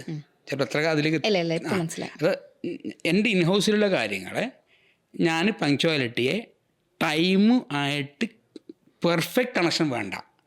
അതേസമയം നിങ്ങളെ പോലത്തെ ഒരാൾ വിളിക്കോ അല്ലെങ്കിൽ എൻ്റെ ഇൻവെസ്റ്റർ വിളിക്കോ ഇമ്പോർട്ടൻ്റ് ആയ ഒരാൾക്ക് സമയം കൊടുക്കുമ്പോൾ നമ്മൾ ആ പങ്ക്ച്വാലിറ്റി ആ ടൈമായിട്ട് തന്നെ കണക്ട് ചെയ്യണം. മറ്റവർക്ക് ഞാൻ മറുപടി കൊടുത്താൽ മതി, ഞാൻ 12 മണിക്ക് എത്തുമെന്ന്. പക്ഷെ നിങ്ങളോട് എനിക്ക് മറുപടി പറയാനുള്ള ഓപ്ഷൻ ഇല്ല. ഞാൻ 11 മണിക്ക് ഇവിടെ ലാൻഡ് ചെയ്തിരിക്കണം. ഇപ്പോൾ മനസ്സിലായി. ക്ലിയർ ആണോ? അപ്പോൾ നമ്മൾ ബുക്കിൽ വായിച്ച പങ്ക്ച്വാലിറ്റിയും ഇതും തമ്മിൽ എൻ്റെ എക്സ്പീരിയൻസിൽ ഡിഫറെൻ്റ് ആണ്. അതെ. അപ്പം അത് ഡിപ്പെൻസ് അപ്പോൺ നമ്മുടെ വർക്കിനെ ഡിപ്പെൻസ് ആണ്. നമ്മൾ ഗ്രോത്തിനെ, നമ്മൾ വിഷനെ, നമ്മളുടെ ആ സമയത്ത് മാനേജ് ചെയ്യുന്ന കാര്യത്തിൽ ഡിപ്പെൻഡാണ് പങ്ക്ച്വാലിറ്റി. ഇത് വിചാരിച്ചിട്ട് ഒരാളും തെറ്റിദ്ധരിക്കരുത്, സമയത്തെ എത്താണ്ടിരിക്കാനുള്ള ഒരു എക്സ്ക്യൂസേ അല്ല ഇത്. നമുക്ക് ഒന്നുകൂടി ബെറ്റർ ആക്കാനാണ് ഞാൻ ഈ പങ്ക്ച്വാലിറ്റിയെ റീഡിഫൈൻ ചെയ്യാമെന്ന് എൻ്റെ എക്സ്പീരിയൻസിൽ ഞാൻ പറയുന്നത്. അത് പങ്ക്ച്വാലിറ്റി ഇക്ക പറഞ്ഞ പോലെ വന്നപ്പോൾ ഞാൻ ഒരു കാര്യം ശ്രദ്ധിച്ചത്, കയ്യിൽ 2 ബുക്കാണ്. എന്താ സത്യത്തിൽ ഈ ബുക്ക്? ആ ബുക്കും കൊണ്ട് എന്താ കയറി? ബുക്കും പേനയും ഫോണും കൊണ്ടാണ് ഈ സ്റ്റുഡിയോയിലോട്ട് കയറി വരുന്നത്. അപ്പോൾ എന്താ ആ ബുക്കിനകത്തുള്ളത്? അത് നമ്മൾ ഈ ബുക്കായിരിക്കും നമ്മൾ കണ്ടിട്ടുണ്ട്. നേരത്തെ പറഞ്ഞു നമ്മൾ പറയുന്ന ആക്ടിവിറ്റി നമ്മളുടെ ഇയർലി ഇതൊക്കെ നമ്മൾ എഴുതി വെക്കുന്ന ഒരു ബുക്കാണ്. ഈ ബുക്കിന് ഫ്ലാഷ് ഐഡിയ ബുക്ക് എന്ന് പറയാം. ഇത് എത്രത്തോളം എന്നാൽ നമ്മൾ ബാത്റൂമിൽ പോകുമ്പോൾ സ്ക്രിബ്ലിംഗ് പാഡും ഒരു പേനയും അവിടെ വേണമെന്നാണ്. അപ്പോൾ നമ്മുടെ മനസ്സിൽ നമ്മളെ യാത്രയിൽ നമ്മൾ കണ്ടുമുട്ടലിൽ ഒരു ദിവസം ലക്ഷക്കണക്കിന് ഐഡിയാസ് മിന്നി മറിഞ്ഞു പോകുന്നുണ്ട്. അത് എത്രമാത്രം ഇംപ്ലിമെൻറ്റേഷനിലേക്ക് എത്തിക്കാൻ പറ്റുന്നു എന്ന് ചോദിച്ചാൽ മൈന്യൂട്ട് പോയിൻ്റാണ്. ഈ മൈന്യൂട്ട് പോയിൻ്റ് ഒപ്പിയെടുക്കണമെങ്കിൽ നമുക്ക് ഇങ്ങനെയുള്ള സിസ്റ്റം നമുക്ക് വേണം. ഇത് 2 പോയിൻ്റാണ് ബുക്കിലുള്ളത്. ഒന്ന് എൻ്റെ മന്തിനെ എൻ്റെ ഡേയെ ട്രാക്ക് ചെയ്യുന്ന ബുക്ക്, എന്നെ ക്വസ്റ്റ്യൻ ചെയ്യുന്ന ബുക്ക്. എൻ്റെ വൈകുന്നേരം ഈ സാധനം ക്വസ്റ്റ്യൻ ചെയ്യും. ഇന്ന് നമ്മളുടെ ഷായനിയായിട്ടുള്ള ഇൻ്റർവ്യൂവിൽ എത്രമാത്രം പെർഫോം ചെയ്തു ഇന്ന് വൈകുന്നേരം കിടക്കുന്നതിന് മുമ്പായിട്ട് ഞാൻ എന്നെ തന്നെ ഇവാലുവേറ്റ് ചെയ്യും. 3 മിനിറ്റ് ലേറ്റായി, നാളെ മുതൽ എനിക്ക് 3 മിനിറ്റ് ലേറ്റ് ആവാനുള്ള ഓപ്ഷൻ ഇല്ല. അവിടെ പ്രസൻറ്റ് ചെയ്യുമ്പോൾ നീ അത്ര നന്നായിട്ട് അവരോട് കാണിക്കേണ്ട റെസ്പോൺസിബിലിറ്റി കംപ്ലീറ്റ് ചെയ്തിട്ടില്ലായിരുന്നു എന്നിങ്ങനെയുള്ള കുറേ ക്വസ്റ്റ്യൻ. അല്ലെങ്കിൽ നന്നായിട്ട് ചെയ്തു, ഞാൻ ബിലീവ് ചെയ്തു, ഷൈനായിട്ടുള്ള ഇൻ്റർവ്യൂവിൽ ഞാനത് ബിലീവ് ചെയ്തു, ഏറ്റവും നന്നായിട്ട് ചെയ്തു, നീ ഒന്നുകൂടി ഉഷാറായി, കോൺഫിഡൻസ് എൻ്റെ സെൽഫായിട്ട് തന്നെ ട്രാക്ക് ചെയ്യുന്ന ഒരു ബുക്കാണ്. പിന്നെ നേരത്തെ പറഞ്ഞ ഫ്ലാഷ് ഐഡിയ, നമുക്കിപ്പോൾ അറിവ് എവിടെ നിന്നാന്ന് പറയാൻ പറ്റില്ല. ട്രെയിനിനകത്ത് വരാം, പിന്നെ പല രീതിയിൽ അത് നമുക്ക് അൺലിമിറ്റഡ്. ഈ അറിവ് എന്ന് പറഞ്ഞാൽ നമുക്ക് ക്യാപ്ചർ ചെയ്യുന്ന ആൾക്ക് ഈ നമ്മളെ സാഹചര്യം ചുറ്റുപാട് തന്നെ അൺലിമിറ്റഡാണ്. സാഹചര്യം നമുക്ക് പറഞ്ഞു തരും ഇങ്ങനെയാണ്. അതിനുള്ള ഒരുപാട് മോട്ടിവേഷൻ ക്ലാസ്സോ ഒരുപാട് കോഴ്സോ ചെയ്യുന്ന യാതൊരു നിർബന്ധമില്ല, നമ്മൾ ചുറ്റുവട്ടം തന്നെ ഉണ്ട്. ഇത് ഗ്രാസ്പ് ചെയ്ത് ഇംപ്ലിമെൻറ്റ് ചെയ്യാനുള്ള നേരത്തെ പറഞ്ഞ ഡിസിപ്ലിനും മൈൻഡ് സെറ്റും ഉണ്ടെങ്കിൽ തന്നെ ധാരാളമാണ്. എൻ്റെ എക്സ്പീരിയൻസിൽ എൻ്റെ ഏറ്റവും വലിയ ഒരു സപ്പോർട്ടർ, ലേണിങ്, ട്രാക്കർ എല്ലാം ഈ ബുക്കാണ്. ഓക്കെ, എന്നെ തന്നെ ജഡ്ജ് ചെയ്യുന്നത് ഈ ബുക്കാണ്. ഓ ഓക്കെ, അതാണോ ഈ 2 ബുക്കും കൊണ്ട്? ബുക്ക്, പേന, ഒരു സ്ക്രിബ്ലിംഗ് പാഡ്. ഓക്കെ, ഇത്രയും കൊണ്ടാണ് എൻ്റെ ലൈഫിൽ. ഞാൻ എൻ്റെ ഒരു കോഴ്സ് കഴിഞ്ഞ ശേഷം ഒരു എൽഫെക്സ് company, 11X company, Arun Vikram, ആ ഗ്രാറ്റിറ്റ്യൂഡ് ഞാൻ പറയുന്നത്. അപ്പോൾ അതുകൂടി ഇതിലേക്ക് ആഡ് ചെയ്യാം. അപ്പോൾ മൂപ്പർ പറഞ്ഞു തന്ന കാര്യം ഇപ്പോഴും അങ്ങനെ തന്നെ കൊണ്ടു നടക്കുന്നു. അതിൽ കൂടി ഒരുപാട് ഗ്രോത്ത് ഉണ്ടാക്കിയ ഒരാളെന്ന രീതിയിലാണ് പറയുന്നത്. അപ്പോൾ നമുക്ക് ഒരുപാട് ടൂൾ വേണം നിർബന്ധമൊന്നുമില്ല. നമുക്ക് കിട്ടുന്ന സാധനം നമ്മൾ ഏറ്റവും നന്നായി അതിനെ പ്രതികരിച്ചാൽ റിസൾട്ട് 100% ആണെന്നാണ് ഞാൻ പറയുന്നത്. യെസ്, ഈ പറഞ്ഞ പോലെ അറിവിൻ്റെ കാര്യം പറഞ്ഞു. വിദ്യാഭ്യാസം എടുത്ത് നോക്കുകയാണെങ്കിൽ 10ാം ക്ലാസ് വരെയാണ് എടുത്തേക്കുന്ന വിദ്യാഭ്യാസം. എന്നാൽ CA-ക്കാർ, BTech-കാർ, എൻജിനീയേഴ്സ്, അങ്ങനെ വലിയ വലിയ വിദ്യാഭ്യാസം നേടിയവരെ കൺട്രോൾ ചെയ്യുന്നൊരു വ്യക്തിയാണ്. അപ്പോൾ ഇവരെ എങ്ങനെ ഹാൻഡിൽ ചെയ്യാൻ പറ്റുന്നത്? അത് നിങ്ങൾ ഈ പറഞ്ഞ കാര്യങ്ങളൊക്കെ ബിസിനസ്സിൻ്റെ ഓരോ എലമെൻ്റാണ്. CA എടുക്കാന്ന് പറയാം. CAക്ക് മാർക്കറ്റിംഗ് അറിയാൻ നിർബന്ധമില്ല, HR മാനേജ്മെൻറ്റ് അറിയാൻ നിർബന്ധമില്ല, അവർക്കറിയുന്നത് ഫിനാൻസ്. അതെ, ഈ ഫിനാൻസ് നമുക്ക് എന്ത് വേണമെന്നൊരു വ്യക്തമായ ക്ലാരിറ്റി നമുക്കുണ്ട്. ഈ ഫിനാൻസ് നമ്മൾ ഓർഗനൈസേഷനിൽ എങ്ങനെയാണ് ഇംപ്ലിമെൻറ്റ് ചെയ്യുന്നതെന്നും ഇത് എവിടെയാണ് കൊണ്ട് പോസ്റ്റ് ചെയ്യേണ്ടതെന്നും ഈ CAനോട് ചിലപ്പോൾ അറിയില്ല. CA നമുക്ക് തരുന്നത് ലീഗൽ കംപ്ലയൻസസ്, അതുപോലെ നമ്മളുടെ ROI, ഉദ്ദേശിച്ച ROIയിൽ എത്തിയിട്ടുണ്ടോ ഇല്ലോ എന്നുള്ളത്, നമ്മൾ ഓപ്പറേഷൻ ക്യാഷ് ഫ്ലോ മൈനസ് ആണോ പ്ലസ് ആണോ എന്നുള്ളത്, ഇങ്ങനെ കുറച്ച് എലമെൻറ്റാണ് CA വർക്ക് ചെയ്യുക. അപ്പോൾ നമ്മളെ സംബന്ധിച്ച് ഈ ഓർഗനൈസേഷൻ ടോട്ടൽ ക്ലാരിറ്റി നമുക്കായതുകൊണ്ട് ഒരു കാരണവശാലും CAക്ക് നമ്മുടെ മുകളിൽ സംസാരിക്കാനുള്ള ഓപ്ഷൻ അവിടെ ഇല്ല. അത് എത്രമാത്രം നിങ്ങൾക്ക് മനസ്സിലാക്കില്ല. അത് നമുക്ക് ഒരു ഓർഗനൈസേഷൻ്റെ എല്ലാ എലമെൻറ്റിലും അറിയുന്ന ഒരാളുടെ മുകളിലല്ല നിങ്ങൾ ഈ പറഞ്ഞ കാര്യങ്ങളൊന്നും. അത് നമ്മൾ പറഞ്ഞ പോലെ ഇതൊക്കെ തിരിച്ച് ഭരിക്കും എപ്പോഴാണെന്ന് വെച്ചാൽ ഈ ഓർഗനൈസേഷൻ്റെ ഫുൾ എല്ലാ ഏരിയയിലും നമ്മൾ ഇൻവോൾവ് അല്ലെങ്കിൽ, നമുക്കത് നോളജ് ഇല്ലെങ്കിൽ, നിങ്ങൾ പറഞ്ഞ CA അല്ല ഏത് എലമെൻറ്റും നമ്മൾ കയറി ഭരിക്കും. ഓക്കെ, അപ്പോൾ നമ്മൾക്ക് സിസ്റ്റം ഉണ്ട്. നമുക്ക് ഇങ്ങനെയാണ് നമ്മൾ ഓർഗനൈസേഷൻ. അത് ഒരു ദിവസം കൊണ്ട് എൻ്റെ ഒരു എക്സ്പീരിയൻസിൽ 2 to 5 ഇയർ കൊണ്ടാണ് ഒരു ഓർഗനൈസേഷൻ സിസ്റ്റമാറ്റിക്കായി മാറുക. ഇത് നമുക്ക് ഇവിടുന്നും ഒരു ബുക്കിന്നോ അല്ലെങ്കിൽ നമ്മുടെ ഓർഗനൈസേഷനെ എവിടുന്നെങ്കിലും പകർത്തിയെടുക്കാൻ പറ്റിയ സാധനമല്ല. നമ്മളുടെ എക്സ്പീരിയൻസിൽ നമ്മൾ ഡേ ബൈ ഡേ ഇൻവോൾവ് ചെയ്ത് നമ്മളുടെ അതായത് നമ്മുടെ കഴിവുകേടിനെ അല്ലെങ്കിൽ നമ്മളുടെ നമ്മൾക്ക് ഇല്ലാത്ത എബിലിറ്റി ഇമ്പ്രൂവ് ചെയ്യാൻ വേണ്ടി നമ്മൾ ഉണ്ടാക്കുന്ന ഒരു കാര്യമാണ് നമ്മുടെ സിസ്റ്റം. നമ്മൾ ഫിനാൻസ് പറയുമ്പോൾ ഫിനാൻഷ്യൽ സിസ്റ്റം ഉണ്ടാക്കും, നമ്മൾ HR പറയപ്പെടുമ്പോൾ അവിടെ HR സിസ്റ്റം ഉണ്ടാക്കും, നമ്മൾ പിന്നെ അക്വിസേഷനിൽ പറയപ്പെടുമ്പോൾ അവിടെ സിസ്റ്റം ഉണ്ടാക്കും, നമ്മൾ ഇൻ്റർവ്യൂവിൽ പരാജയപ്പെടുമ്പോൾ നമുക്ക് നല്ല ഒരു കാൻഡിഡേറ്റ് എത്തിപ്പെടുന്നില്ല, ഒരു 6 മാസം കഴിയുമ്പോൾ നമ്മൾ അറിയുകയാണ്, അപ്പോൾ നമ്മൾ അതിനെ ഓവർകം ചെയ്യാനുള്ള സിസ്റ്റം ഉണ്ടാക്കും. ഓക്കെ, ഇങ്ങനെയാണ് നമ്മളിതിനെ ഓവർകം ചെയ്യുന്നത്. അപ്പോൾ എല്ലാ ഏരിയയിലും നമ്മൾ സിസ്റ്റം ഉണ്ടെങ്കിൽ ഇത് വച്ചിട്ടാണ് നമ്മളതിനെ ഓവർകം ചെയ്യുക. ഈ പറഞ്ഞ ഈ കാര്യങ്ങളാണോ നമ്മുടെ മാസ്റ്ററോൻ്റെ ഉൾപ്പെടെ ബാക്കി 9 ബ്രാൻഡ്സിൻ്റെ ഉൾപ്പെടെയുള്ള എന്താ പറയുക ഒരു ബിസിനസ് സ്ട്രാറ്റജി? അതെ, ഇങ്ങനെയാണ് ബിസിനസ് ഡേ ബൈ ഡേ നമ്മൾ പരാജയവും വിജയവും ആസ്വദിച്ചുകൊണ്ടും അത് ഇൻവോൾവ് ആയിക്കൊണ്ടാണ് പോകുന്നത്. അതിനെ നമ്മൾ സക്സസ്സിനെ മൾട്ടിപ്പിൾ ചെയ്യാനും നമ്മൾ വീക്ക്നെസ്സിനെ എലിമിനേറ്റ് ചെയ്യാനും ഉള്ള strategy day by day add ചെയ്തുകൊണ്ടിരിക്കണം. അങ്ങനെയാണ് ഓർഗനൈസേഷൻ ഡെവലപ്പ് ആവുള്ളൂ. അല്ലാതെ നമ്മൾ ഈ ഒരു മട്ട് ബോൾട്ട് ടൈറ്റാക്കി വെക്കുന്ന പോലെ ഇത് ചെയ്ത് കഴിഞ്ഞാൽ ഇത് തീർന്നു എന്ന് ഉദ്ദേശിക്കുന്ന നേരത്ത് അത് ഓർഗനൈസേഷന് തീർന്നു അല്ലേ? ഓക്കെ, ഈ പറഞ്ഞ പോലെ എന്താ പറയുക, നമ്മൾ ഒരു കമ്പനി ഇത്രയും ഓൺ ചെയ്ത് കൊണ്ടുപോകുക പറയുന്നത് അത്ര ഈസി ഉള്ളൊരു കാര്യമല്ല. ഒത്തിരി പ്രശ്നങ്ങൾ ആ കമ്പനീസിൽ ഉണ്ടാവാം അല്ലേ? ഓക്കെ, അപ്പം ഈ പ്രശ്നങ്ങളെല്ലാം എങ്ങനെയാണ് ഇപ്പോൾ സോൾവ് ചെയ്യുന്നത്? ഇപ്പോൾ നല്ലൊരു ചോദ്യം അത്. ഞാനൊരു മീറ്റിംഗ് കയറി കഴിഞ്ഞാൽ എല്ലാ എലമെൻറ്റും ഓക്കെ ആണ് എന്നെങ്കിൽ സാധാരണ ഒരാൾ ഹാപ്പി ആകുക. പക്ഷെ ഞാൻ ആ മീറ്റിംഗ് അവസാനിപ്പിക്കില്ല. എനിക്കവിടെ കുറേ പ്രശ്നങ്ങൾ വേണം. ഈ പ്രശ്നങ്ങളാണ് നമ്മൾ അടുത്ത സ്റ്റെപ്പ് വെക്കാനുള്ള കാരണമാകുന്നത്. നമ്മളിപ്പം ഇന്ന് മാസ്റ്ററാണ് 350 കോടി നമ്മൾ ടേൺ ഓവർ എത്തി. എല്ലാ എലമെൻറ്റും ഓക്കെയാണ്, ഒരു പ്രശ്നമുണ്ടെങ്കിൽ 360 എത്തില്ല. ഈ 350 നിൽക്കുമ്പോൾ തന്നെ നമുക്കൊരു 100 കൂട്ടം പ്രശ്നങ്ങളാണെങ്കിൽ ഒരു 50 സോൾവ് ചെയ്യാൽ 400 പോകും. ഈ ഒരു സിമ്പിളാണ് കാര്യം. ഇപ്പോൾ ഫിനാൻസ് ഓക്കെ എല്ലാവരും ഓക്കെ ആയിട്ട് നമ്മൾ 350 ഉള്ളൂ എങ്കിൽ നമ്മൾ അവിടെ നിൽക്കും, കയറത്തില്ല. പ്രശ്നങ്ങളുണ്ടെങ്കിൽ ഞാൻ ഹാപ്പിയാണ്. അപ്പോൾ പ്രശ്നങ്ങളെ നമ്മൾ ഓപ്പർച്യൂണിറ്റി ആയിട്ട് കാണാതെ പ്രശ്നങ്ങളെ നമ്മൾ തളർത്താനുള്ള കാര്യമായിട്ട് കാണാനാണെങ്കിൽ പിന്നെ ആ ലീഡർക്ക് അത്രയ്ക്കുള്ള ക്യാപ്പബിലിറ്റി ഉണ്ടാവുള്ളൂ. ആ ലീഡറാണ് മാറേണ്ടത്, പ്രശ്നങ്ങളല്ല മാറേണ്ടത്. ആ പ്രശ്നങ്ങളെ ഓപ്പർച്യൂണിറ്റി ആയിട്ട് തന്നെ മാറ്റണം. ഓക്കെ, എന്നാലേ നമുക്ക് ആ ഒരു സക്സസ്സിലേക്ക് എത്താൻ കഴിയത്തുള്ളൂ അല്ലേ? അപ്പോൾ നമ്മൾ ഈ പറഞ്ഞതുപോലെ തന്നെ ഫിനാൻസ് എന്ന് പറയുന്നത് വളരെ ഇമ്പോർട്ടൻ്റ് ആയിട്ടുള്ള ഒരു കാര്യമാണ്. അത് എല്ലാ മനുഷ്യന്മാർക്കും ഇമ്പോർട്ടൻ്റ് ആയിട്ടുള്ളൊരു. അപ്പം ഈ ഫിനാൻസ് എങ്ങനെയാണ് ഒരു വ്യക്തിയുടെ ഒരു പേഴ്സൻ്റെ ഫിനാൻഷ്യൽ മാനേജ്മെൻറ്റ് ഫിനാൻഷ്യൽ മാനേജ്മെൻറ്റ് എങ്ങനെയാണ് പൊതുവെ വരുന്നത്?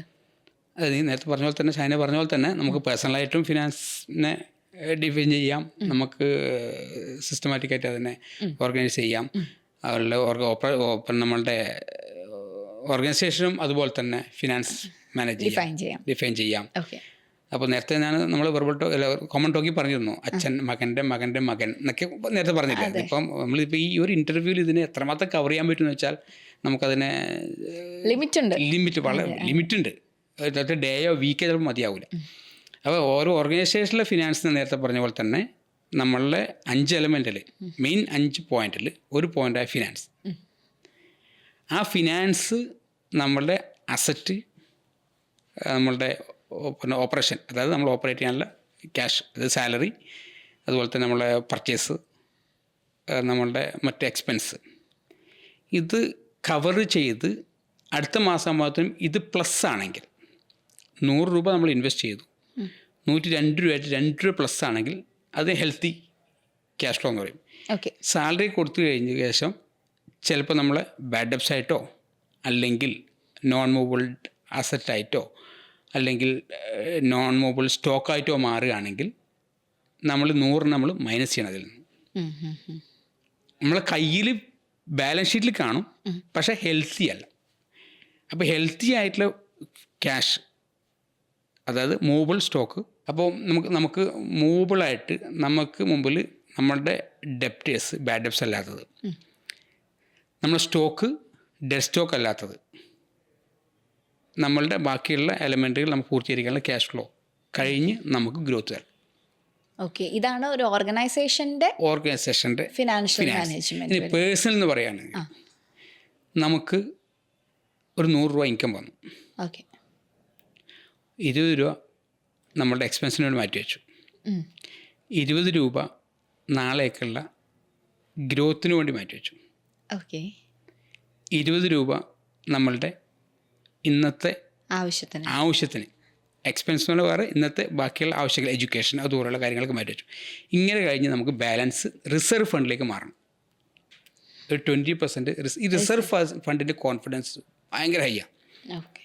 ഉദാഹരണം നമ്മൾ പറയുകയാണെങ്കിൽ നമ്മളിപ്പോൾ ഷൂ വാങ്ങാൻ പോവുകയാണ് ഒരു കടയിൽ. 3500 ഷൂ ആണ് നമ്മുടെ കയ്യിൽ വാങ്ങേണ്ടത്. ഒരു 3000 നമ്മളെ കയ്യിലുണ്ട്. നമ്മളവിടെ കാണിക്കുക അപ്രോച്ചും ഒരു 10000 നമ്മളെ കയ്യിലുണ്ട്. ഇതേ 3500 ഷൂ നമ്മൾ വാങ്ങാൻ പോവാണ്. 2 അപ്രോച്ചും എൻറ്റല് ഡിഫറെൻറ്റാണ്. 10000 രൂപ കയ്യിലെടുത്ത് പോയാൽ നമ്മൾ സാധനം 2000 വാങ്ങാൻ പറ്റും. ഇനി 3000 രൂപ കയ്യെടുത്ത് പോയി കഴിഞ്ഞിട്ടുണ്ടെങ്കിൽ 3500 ഷൂ ഉണ്ട് അവനോട് കെഞ്ചും അവൻ 4000 ഈടാക്കുകയും ചെയ്യും. അവിടെ എന്താ ലോണോ നമ്മളതിന് അവിടെ നമ്മളുടെ പർച്ചേസിങ് കപ്പാസിറ്റി പോയി ചൂസ് ചെയ്യാനുള്ള റൈറ്റ് നഷ്ടപ്പെട്ടു. ക്ലിയർ ആണ്? ഇതാണ് നമ്മളൊരു റിസർവ് ഫണ്ട് കയ്യിൽ വെച്ച് യാത്ര ചെയ്യുന്ന ഒരാളും അല്ലെങ്കിൽ ജീവിക്കുന്ന ഒരാളും മിനിമം വ്യത്യാസം. അത് നമുക്ക് ഇങ്ങനെ വേണേൽ പറയാം. അതായത് നമുക്ക് ബിൽഡ് ചെയ്യുന്നതും ഗ്രോ ചെയ്യുന്നതും പറയാം. നമ്മൾ ഈ നേരത്തെ പറഞ്ഞ റിസർവ് ഫണ്ടൊന്നും ഇല്ലാതെ എക്സ്പെൻസ് മാത്രം ചെയ്യുന്ന ആൾ നമ്മൾ ലൈഫിനെ റൺ ചെയ്യാന്ന് പറയാം. റൺ ചെയ്ത് പോകും. ഇപ്പോൾ റണ്ണിങ്ങിൽ എവിടെയെങ്കിലും ഒരു ത്രെട്ട് വന്നാൽ ഏതെങ്കിലും ഒരു ബാരിങ് വന്നാൽ നമുക്കത് നന്നാക്കാനുള്ള ക്യാഷ് നമ്മളെ കയ്യില്ലാത്തതുകൊണ്ട് മൊത്തത്തിൽ ഫെയിലായിപ്പോകും. അതേസമയം ബിൽഡ് ചെയ്യുന്നൊരു വ്യക്തി അയാളുടെ കയ്യിൽ എല്ലാം കഴിച്ചിട്ട് ബാലൻസ് റിസർവ് ഫണ്ടിലുണ്ട്, നമ്മളുടെ കയ്യിൽ ബാലൻസ് ഉണ്ടെങ്കിൽ അയാൾക്ക് ഇതിനെ നമുക്ക് എന്ത് ചെയ്യുന്നു ഇത് ഡിഫൈൻ ചെയ്ത് മോഡിഫൈ ചെയ്ത് നാളേക്കുള്ള ഒരു ഇൻകമായിട്ട് ഇൻകം ജനറേറ്റ് ചെയ്യുന്ന രീതിയിലുള്ള പ്ലാനിങ്ങിലേക്ക് കിടക്കാൻ പറ്റും. അപ്പോൾ ബിൽഡ് ചെയ്യുന്നതിനെ സംബന്ധിച്ച് നമ്മളൊരു റിട്ടയർമെൻറ്റ് ലെവലിലേക്ക് എത്തുമ്പോഴത്തേനും നല്ല പ്ലാനിങ്ങിൽ നല്ല ഇൻകം വരുന്ന രീതിയിൽ പ്ലാനിങ് ഉണ്ടാവും. പക്ഷെ റൺ ചെയ്തതിനെ സംബന്ധിച്ച് റിട്ടയർമെൻറ്റ് സ്റ്റേജിലെത്തുമ്പോഴത്തേനും റിട്ടയർമെൻറ്റ് ചെയ്യാനുള്ള അവകാശം അയാൾക്ക് ഉണ്ടാവില്ല. അതെ. പിന്നെ അയാൾ ഡിപ്പെൻഡ് ചെയ്യുന്നത് വേറെ ആളെയാണ്. അവിടെ അയാൾ കുറേ റൈറ്റുകൾ നഷ്ടപ്പെട്ടു. ക്ലിയറാണ്? അപ്പോൾ റിസർവ്ഡ് ചെയ്ത് ഒരു പേഴ്സണൽ ഫിനാൻഷ്യൽ മാനേജ്മെൻറ്റിൽ നമ്മൾ റിസർവ്ഡ് ചെയ്ത് വെക്കണം.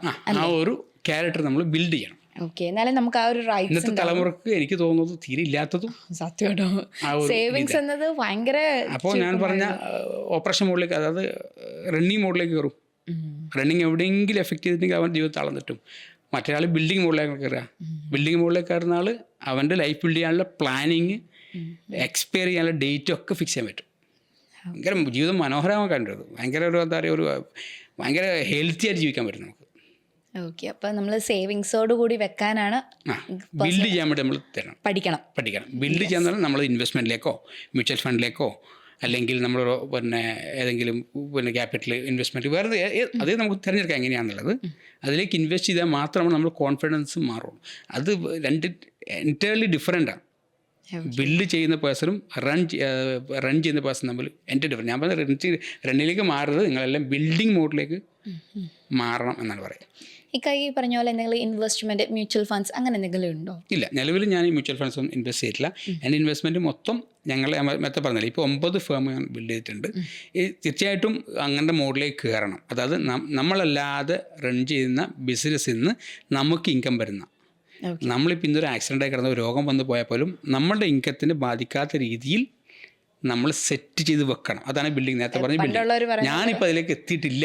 അതെ, 10 തലമുറയ്ക്ക് കഴിക്കാനുള്ള നമ്മുടെ 10,000 കാണണമെന്ന് പറയുന്ന പോലെ. 10,000 കാണുന്ന 10,000 തീർന്നു പോകുമല്ലോ. അത് തീരും. ഇത് ഞാൻ പറഞ്ഞ തീരാതെ നമ്മൾ ടാറ്റയിൽ ഇൻവെസ്റ്റ് ചെയ്തു. ടാറ്റ നമ്മളല്ല റൺ ചെയ്യുന്നത്. നമ്മൾ പാസ്റ്റ് എക്സ്പീരിയൻസിൽ അവർ നന്നായി ഗ്രോ ചെയ്യുന്ന കമ്പനിയാണ്, എത്തിക്കൽ കമ്പനിയാണ്. ഈ കമ്പനി നമ്മൾ ഇൻവെസ്റ്റ് ചെയ്താൽ ഞാൻ മരിച്ചാലും എൻ്റെ മക്കൾക്ക് കിട്ടുമല്ലോ. ആ കോൺഫിഡൻസ് ചെറുതാണ്, ചെറുതല്ലല്ലോ. അപ്പോൾ ഞാൻ 9 ഫേം ഉണ്ടാക്കിയിട്ടുണ്ട്. ഈ 9 ഫേമും എന്നെ ഡിപ്പെൻഡൻ്റ് ആണ്. എങ്കിൽ ഞാൻ തളർന്നു പോയാൽ ഈ ഫേം മൊത്തം ചിലപ്പോൾ തളരാം, ബേബി, അത് പറയാൻ പറ്റില്ല. തളർന്നു പോയാൽ എൻ്റെ ഫാമിലി സേഫല്ല. അപ്പോൾ അതുപോലെ എന്നെ കൂടാതെ വരുന്ന ഫണ്ടിനെയാണ് ഞാൻ ബിൽഡ് ചെയ്യാവുന്ന ഒരു മീനിങ്ങിൽ ഞാൻ പറഞ്ഞത്. ഇപ്പോൾ ഈ പറഞ്ഞതിനകത്ത് ഒരു കാര്യം ഞാൻ ചോദിച്ചോട്ടെ, ഈ പൊതുവെ ഈ ബിസിനസ്സുകാർ പൈസയ്ക്ക് വേണ്ടി നല്ലപോലെ ഓടുന്ന ഒത്തിരി ബിസിനസ്സുകാരെ നമ്മൾ കാണുന്നുണ്ട്. പക്ഷേ അറ്റ് ദ സെയിം ടൈം ഒരു ഹെൽത്ത് നോക്കുന്നില്ല. ഇക്ക അങ്ങനെ ഒരാളാണോ? ഹെൽത്തും കൂടെ ഭയങ്കര കോൺഷ്യസ് ആയിട്ട് നോക്കുന്ന ഒരു വ്യക്തിയാണോ? ഇത് ചോദിച്ചാൽ വളരെ ഇമ്പോർട്ടൻറ്റ് ക്വസ്റ്റ്യനാണ്. ഇപ്പോൾ ഹെൽത്ത് നോക്കാതെ നമ്മൾ ലോങ് ടേം നമുക്ക് ടൈം ഇൻവെസ്റ്റ് ചെയ്യാൻ പറ്റില്ല. ടൈം നേരത്തെ പറഞ്ഞ പോലെ തന്നെ, പങ്ക്ച്വാലിറ്റികൾ പറഞ്ഞ പോലെ തന്നെ, അതിൽ നമുക്ക് ഓരോ പോയിന്റിലും നമ്മളൊരു ഷെഡ്യൂൾ ചെയ്യേണ്ടതുണ്ട്. ഇപ്പോൾ ഹെൽത്ത് നോക്കാത്ത ഒരാൾക്ക് ഒരു 5 വർഷം അല്ലെങ്കിൽ 10 വർഷം കഴിഞ്ഞ് എന്താണ് അവൻ്റെ ഓർഗനൈസേഷനെ എങ്ങനെ കൊണ്ടുപോകാൻ പറ്റുന്ന ഒരു പ്ലാനിന് ചെയ്യാനുള്ള അവകാശമില്ല. അപ്പോൾ എൻ്റെ ഒരു ഇത് പറഞ്ഞാൽ നമ്മൾ 20-20-20 പ്രിൻസിപ്പിൾ എന്നൊരു ഇതാണ് ചെയ്യാം. അതിൽ ഞാൻ ഇതുവരെ ലൈഫിൽ ജിമ്മിൽ പോയിട്ടില്ല. കാരണം വെച്ചാൽ ജിമ്മിൽ പോകുന്നത് എഗെയിൻസ്റ്റ് ആയിട്ടല്ല, നമ്മളെ ഒരു തോട്ട് അല്ലെങ്കിൽ നമ്മളൊരു വിഷനിലേക്ക് നമ്മൾ നന്നായിട്ട് മൂവ് ചെയ്ത സമയത്ത് ഓരോ ടൈമും ഇമ്പോർട്ടൻ്റ് ആണ് എന്ന രീതിയിൽ തന്നെ ഞാൻ ഈ 20-20-20 പ്രിൻസിപ്പിൾ എടുത്ത് 1 hour എടുക്കുക. 20 minutes നമ്മൾ രാവിലെ യോഗ അല്ലെങ്കിൽ അതുപോലെയുള്ള എന്തെങ്കിലും എക്സസൈസ് ആയിട്ട് ചെയ്യും. 20 minutes ആണ്. ചിലപ്പോൾ അത് സയൻറ്റിഫിക്കായിട്ട് 20 minutes എന്താണെന്ന് വെച്ചാൽ എന്നെക്കൊണ്ട് ചിലപ്പോൾ പറയാൻ പറ്റില്ല. അപ്പോൾ ബാക്കി 20 minutes നമ്മൾ റീഡിങ്, നമ്മൾ പിന്നെ മറ്റുള്ള കാര്യങ്ങൾ കിട്ടും. പിന്നെ 20 minutes റൈറ്റിങ്ങിന് വേണ്ടിയിട്ട് നമ്മളെ ഇവാലുവേഷനും ബാക്കി നമ്മളെ പിന്നെ പ്ലാനൊക്കെ ആയിട്ട് ഉള്ള ഇത് പറയാം. അപ്പോൾ 20-20-20 പ്രിൻസിപ്പിളാണ് ഞാൻ ചെയ്യുന്നത്. എന്നെ സംബന്ധിച്ച് ബാക്കിയുള്ള നമ്മൾ നോക്കുന്നത് നമ്മളുടെ പിന്നെ ഇസ്ലാമികമായിട്ട് പറയുകയാണെങ്കിൽ തന്നെ നമ്മൾ അര വയറിൽ നിർത്തുകയാണെങ്കിൽ നമുക്ക് ഒരുപാട് പ്രശ്നത്തെ നമുക്ക് അവോയ്ഡ് ചെയ്യാൻ പറ്റും. അപ്പോൾ ഞാനൊരു പിന്നെ റിലീജിയൻ അതായിട്ട് നിൽക്കുന്ന ഒരാളാണ്ട് തന്നെ ഞാൻ പറയുന്നത്, നമുക്ക് ആ ഒരു രീതിയെ മുഹമ്മദ് നബി പഠിപ്പിച്ച ആ ഒരു ഈറ്റിംഗ് കൺസെപ്റ്റിനെ നമ്മളെ ഭക്ഷണത്തിൻ്റെ നമ്മൾ ആ രീതി ഡിഫൈൻ ചെയ്താൽ തന്നെ പകുതി കഴിയും. നമുക്ക് ഫുഡ് നമുക്ക് നന്നായിട്ട് ഇത് ചെയ്യാം. ഡെയിലി ഇത് പറഞ്ഞ പോലെ നമ്മൾ ഈ ഒരു ഞാൻ പറയുകയാണെങ്കിൽ 20-20-20 പ്രിൻസിപ്പിൾ നമ്മൾ ഫോളോ ചെയ്യുക. അതിലെല്ലാം ഇത് ഏരിയ കവർ ചെയ്തു. അപ്പോൾ ഇതല്ലാതെ നമ്മൾ കോമൺ ആയിട്ട് ഒരു ഈ ഡിസിപ്ലിൻ, നേരത്തെ പറഞ്ഞ ഡിസിപ്ലിന് ഈ ഫുഡ് ഹാബിറ്റിലും ഡിസിപ്ലിൻ ഇല്ലാതെ പോകുന്നവർക്ക് അവരുടെ അറിയില്ല അവർ എത്രമാത്രം ഗ്രോ ചെയ്യും എന്നുള്ളത്. ഈ മാസ്ട്രോ എന്ന് പറയുന്ന നമ്മുടെ കമ്പനി ചേട്ടൻ ഇതേപോലെ ഒരു ബിസിനസ് മാനായിട്ട് മാറി ഓൾമോസ്റ്റ് എത്ര ഇയർ എടുത്തു ഈ ഒരു സക്സസ്സിലേക്ക് എത്താൻ? നേരത്തെ പറഞ്ഞ സക്സസ് എന്ന് നിങ്ങൾ ചോദിക്കുമ്പോൾ ഞാൻ അതിനെ എപ്പോഴും അതിനെ സപ്പോർട്ട് ചെയ്യാത്തത്, സക്സസ് നമ്മൾ ഡിഫൈൻ ചെയ്യാൻ പറ്റിയത് ഇപ്പോഴത്തെ ഇത് ഡിഫൈൻ ചെയ്യാൻ, ഫ്യൂച്ചറാണ് ഡിഫൈൻ ചെയ്യേണ്ടത്, ഫ്യൂച്ചറാണ് അത് തീരുമാനിക്കുന്നത്. അപ്പോൾ അതുകൊണ്ട് അതിനെ ക്രോസ് ചെയ്തെന്നുള്ളൂ. അപ്പോൾ ഞാൻ എൻ്റെ 2004 ശരിക്കും പറഞ്ഞാൽ എൻ്റെ ഈ ഒരു തൊഴിലായാലും അല്ലെങ്കിൽ ബിസിനസ് അത് സ്റ്റാർട്ട് ചെയ്യുന്നത്. 2014 മുതൽ ഞാൻ ശരിക്കും പറഞ്ഞാൽ പഠിക്കുകയായിരുന്നു. അത് ഞാൻ പറഞ്ഞ പോലെ വെൽഡിംഗ് ഷോപ്പിലെ ഒരു തൊഴിലാളിയായിട്ട് സാഹചര്യം കൊണ്ടെത്തിച്ചു. ഒരു ഓണ്ടർപ്രണർ എന്ന മൈൻഡ് സെറ്റ് കയ്യിലുള്ളത് കൊണ്ട് തന്നെ ഇൻബിൽഡായിട്ട് നമ്മളെ ഉപ്പ കാണിച്ചു തന്ന ഒരു ഇതെന്ന് പാതെന്ന രീതിയിൽ തന്നെ ബിസിനസ് ആകണമെന്ന മോഹം. അപ്പോൾ അവിടെ നിന്ന് നമ്മൾ ചുറ്റിക്കെടുത്ത് അടിക്കുന്ന സമയത്ത് നമ്മൾ കാണുന്നത് ഇത് വിൽക്കുന്ന ആളെങ്ങനെ ആവാമെന്ന്.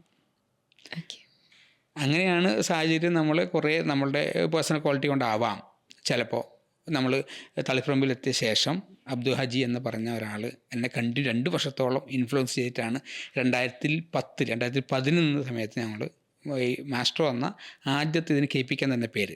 ഇത് നമ്മൾ സ്വന്തം കുടുംബ പേരായിരുന്നു. നമ്മൾ ആ ഒരു തോട്ടിലാണല്ലോ വന്നത്. എൻ്റെ തോട്ടിൽ വന്ന് പിന്നെ അത് ഞങ്ങളുടേതായി, പിന്നെ അത് നമ്മുടേതായി, അങ്ങനെ വലുതാകുകയാണ്. ആ സമയത്താണ് മാസ്റ്റർ എന്ന പേരിലേക്ക് ഇത് കൺവേർട്ട് ആകുന്നത്. അത് ഞങ്ങളെല്ലാവരും കൂടി ഫാമാണ്. എൻ്റേത് മാത്രമല്ല. KPK എന്നാണ് PK ഉമ്മർകുട്ടി എന്നുള്ള PKയും അബ്ദു ഹാജിദ് എന്ന് KP ബഷീർ എന്നുള്ള 3 ഇനിഷ്യലിനെ കുറിച്ച് ഇത് മിക്സ് ചെയ്തിട്ടാണ് KPK എന്ന പേര്. അപ്പോൾ 2011 നമ്മൾ സ്റ്റാർട്ട് ചെയ്തത്. 2 വർഷം 3 വർഷം ഒരു സ്ഥാപനം മാത്രമായിരുന്നു. അതിന് ശേഷം നമ്മൾ ഷെരീഫ്, എൻ്റെ അനിയൻ സജീറൻ കൂട്ടി നമ്മൾ പയ്യന്നൂർ തുടങ്ങും. അപ്പോൾ നമ്മളിത് കൊണ്ടുപോകുന്നത് ഇത് ഒരു നാച്ചുറൽ ഗ്രോത്തിലേക്ക് കൊണ്ടുപോകുന്ന നമ്മളെ ഉള്ളിൽ നമ്മൾ കാണിക്കുന്ന കുറേ ക്വാളിറ്റികളാണ്. അപ്പോൾ നമ്മൾ ഒരു ആശാരിമാരുടെ കാര്യം എടുത്താൽ തന്നെ, അല്ലെങ്കിൽ വെൽഡർ, പൊതുവെ ആളുകൾ, വെൽഡർ എന്നല്ല പൊതുവെ ആളുകൾ, ഒരു ഏരിയയെ പറ്റി ഞാൻ സംസാരിക്കുന്നതല്ല, മറ്റുള്ളവർ ചെയ്ത പണിയുടെ ബാക്കി ഞങ്ങൾ ചെയ്യില്ല, ഇങ്ങനെ കുറേ ഒരു പരമ്പരാഗത കോൺസെപ്റ്റിലാണ് അവർ ഇപ്പോഴും പല ആളുകളിൽ നിന്ന് പോകുന്നത്. പക്ഷെ എന്നെ സംബന്ധിച്ച് അങ്ങനെയല്ലായിരുന്നു. എന്നെ സംബന്ധിച്ച് അബ്ദുൽ ഹാജിക്കാരെ കുറച്ച് ബിൽഡിങ്ങിൻ്റെ വർക്ക് ഉണ്ടായിരുന്നു. ആ സമയത്ത് ആര് പണി ബാക്കി വെച്ചാലും ഞാനത് കംപ്ലീറ്റ് ചെയ്യും. പക്ഷേ ഒറ്റ ഡിമാൻഡേ ഉള്ളൂ, ആദ്യത്തെ ആളുകൾ കണക്ട് ചെയ്താക്കി ഫിനാൻഷ്യൽ ബാലൻസ് ഒന്നുമില്ല, അയാൾ ഓക്കെ ആണെങ്കിൽ ഞാൻ ആരുടെ ബാക്കി പണിയെടുക്കാൻ തയ്യാറായിരുന്നു. അപ്പം അങ്ങനെ നമ്മൾ ഉണ്ടാക്കി കൊണ്ടുവന്ന ആ ഒരു തളിപ്പറമ്പ് മന്ന എന്ന പ്രദേശത്തെ ഒരു അഡ്രസ്സ് അന്ന് എനിക്ക് ചെയ്യാനുള്ള അവിടെയാണ്. അന്ന് എനിക്കതിന് പുറത്ത് ചെയ്യാനില്ല. അപ്പോൾ നമ്മൾ നിൽക്കുന്ന ആ പൊസിഷനിലാണ് നമുക്ക് എപ്പോഴും വർക്കുള്ളൂ. അപ്പോൾ അന്ന് അവിടെ നന്നായിട്ട് അവരോട് മറുപടി കൊടുത്ത് കംപ്ലീറ്റ് ചെയ്ത്. കാരണം അയാൾ എന്നെ എൻ്റെ ലൈഫിലെ ഏറ്റവും ടേണിങ് പോയിൻ്റായ ഈ മാസ്റ്റർ എന്ന ബിസിനസ് മുളക്കാൻ അയാൾ എന്നെ പ്രേരിപ്പിച്ചു. അപ്പോൾ അബ്ദുൽ ഹാജി നോക്കുമ്പോൾ എന്താ, ഞാനെന്ന ഉമർന്ന വ്യക്തിയിലേക്ക് ക്യാഷ് ഇൻവെസ്റ്റ് ചെയ്താൽ സത്യസന്ധനാണ്, ടൈം നോക്കാതെ വർക്ക് ചെയ്യും, പ്രതിഫലം നോക്കാതെ വർക്ക് ചെയ്യും. ഇതൊക്കെ അയാളുടെ ഉള്ളിൽ ഞാൻ ഉണ്ടാക്കിയ ഒരു ഇൻഫ്ലുവൻസാണ്. നമ്മൾ പുറത്തേക്ക് ഞാൻ സ്ഥാപനമൊക്കെ പറഞ്ഞ ഇവാലുവേഷൻ നമ്മൾ പുറത്ത് നമ്മൾ നന്നായിട്ട് ഇവാലുവേറ്റ് ചെയ്യും. അങ്ങനെ പുറത്തുനിന്ന് ഒരാൾ ഇവാലുവേറ്റ് ചെയ്തിട്ടാണ് എനിക്ക് മാസ്റ്റർ എന്ന സ്ഥാപനത്തെ വന്നത്. അപ്പോഴും ഞാൻ മാസ്റ്ററിൽ എത്തിക്കഴിയുമ്പോഴും എൻ്റെ ചിന്ത പിന്നെ അവിടെ നിൽക്കുന്നില്ല. ഈ 1 2 2 10 അപ്പം ഇത് ഒരു കൺസെപ്റ്റിലാണ് പോകുന്നത്. എനിക്കിപ്പോൾ 4 സ്റ്റാഫാണെന്ന് അവിടെ ഉണ്ടായിരുന്നത്. എനിക്കത് പോരാ, എല്ലാം എനിക്ക് പോരാ എന്നുള്ള തോട്ടിലാണ്. മതിയല്ല, ഇനിയും വേണം. അത് എന്തുകൊണ്ടാണെന്ന് വെച്ചാൽ ഫിനാൻസ് മാത്രം ആലോചിച്ചിട്ടാണോ എന്ന് ചോദിച്ചാൽ അതിനെനിക്ക് ഉത്തരവൊന്നുമില്ല. ശരിക്കും ഫിനാൻസ് അല്ല നമ്മൾ അത് നോക്കുന്നത്, ഫിനാൻസൊക്കെ ഇൻഡയറക്റ്റായിട്ട് വരുന്നൊരു കാര്യമാണ്. അപ്പോൾ എന്നെ ഷെരീഫ് ഇവാലുവേറ്റ് ചെയ്യുന്നു, എൻ്റെ അനിയൻ ഇവാലുവേറ്റ് ചെയ്യുന്നു. ഷെരീഫ് എന്നെ നിർബന്ധിക്കുന്നു പയ്യന്നൂരടുത്ത് ഷോപ്പിടാൻ വേണ്ടിയിട്ട്. അപ്പോൾ അബ്ദുജാദിക്കാരെ സമ്മതത്തോടുകൂടി ഞാൻ പയ്യന്നൂർ പുതിയ പാർട്ണർഷിപ്പ് പോകും. അപ്പോൾ ഇവർക്ക് അതിന് താല്പര്യമായിട്ടില്ല, ഇവർക്ക് അതിന് എന്നിൽ അത്ര ബിലീവ് വന്നിട്ടില്ല. അപ്പോൾ 2ാമത്തെ ഫേം സ്റ്റാർട്ട് ചെയ്യുന്നു. അപ്പോൾ ഷെരീഫിനടുത്ത് ഇതേ പറഞ്ഞാൽ ആദ്യത്തെ അബ്ദുജാദിക്കാരത്ത് എനിക്ക് സ്റ്റാർട്ട് ചെയ്യുമ്പോൾ എൻ്റെ അടുത്ത് യാതൊരു ഫിനാൻസും ഉണ്ടായിട്ടില്ല. എൻ്റെ അടുത്ത് ആകെ 2 ലക്ഷം രൂപ കാറാണ്. അബ്ദുജാദിക്കാണ് ഞാൻ പറഞ്ഞത്, അബ്ദുജാദിക്ക് നമുക്ക് ഈ ഒരു കാറില്ലാതെ എൻ്റെ അടുത്ത് വേറെ സമ്പാദ്യമില്ല. നമ്മൾ ബഡ്ജറ്റ് 24 ലാഖാണ്. അപ്പോൾ അപ്പോൾ അവർ തന്ന കോൺഫിഡൻസ് എന്ന് പറയുന്നത്, നീ അത് വിറ്റിട്ട് നീ ബാക്കി ഞാൻ നോക്കിക്കോളാം, ആ ബാക്കി ഞാൻ നോക്കിക്കോളാമെന്ന കോൺഫിഡൻസ് ആണ് ഇന്ന് 650 CR വന്ന് എത്തി നിൽക്കുന്നത്. അപ്പോൾ ചില ആളുകൾ തരുന്നൊരു കോൺഫിഡൻസാണ്.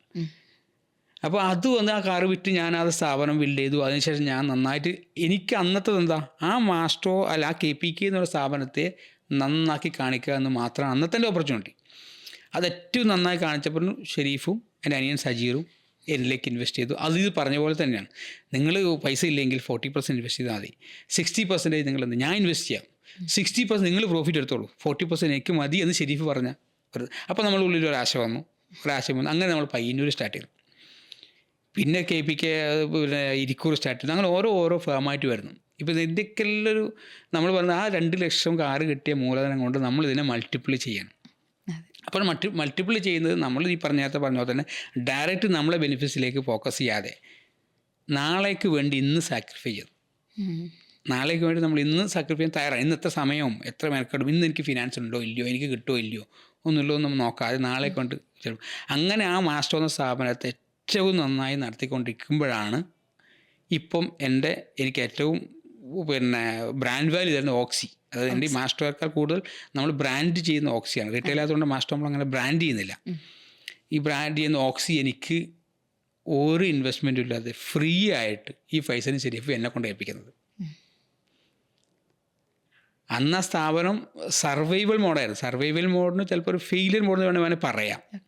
ആ സർവൈവൽ മോഡിൽ നിന്ന് കേരളത്തിലെ ടോപ്പ് 3 ബ്രാൻഡിലേക്ക് ടാറ്റ JSW ശേഷം റൂഫ് ഷീറ്റിൽ ഓക്സി പറയുന്ന രീതിയിലേക്ക് എത്തിയത്. അതും ഞാൻ പറഞ്ഞ ഡെഡിക്കേഷൻ. അത് നമ്മൾ നിൽക്കുന്ന നമുക്ക് നാളേക്ക് കുറേ വർത്തമാനം പറയുകയാണെങ്കിലും നാളേക്ക് നമുക്കൊന്നും ചെയ്യാനില്ല. ഇന്ന് നിൽക്കുന്ന സ്ഥലം എത്രമാത്രം പെർഫെക്റ്റ് ആണോ, ഞാൻ ആദ്യം പറഞ്ഞ പോലെ തന്നെ അതാണ് നമ്മുടെ ഫ്യൂച്ചർ.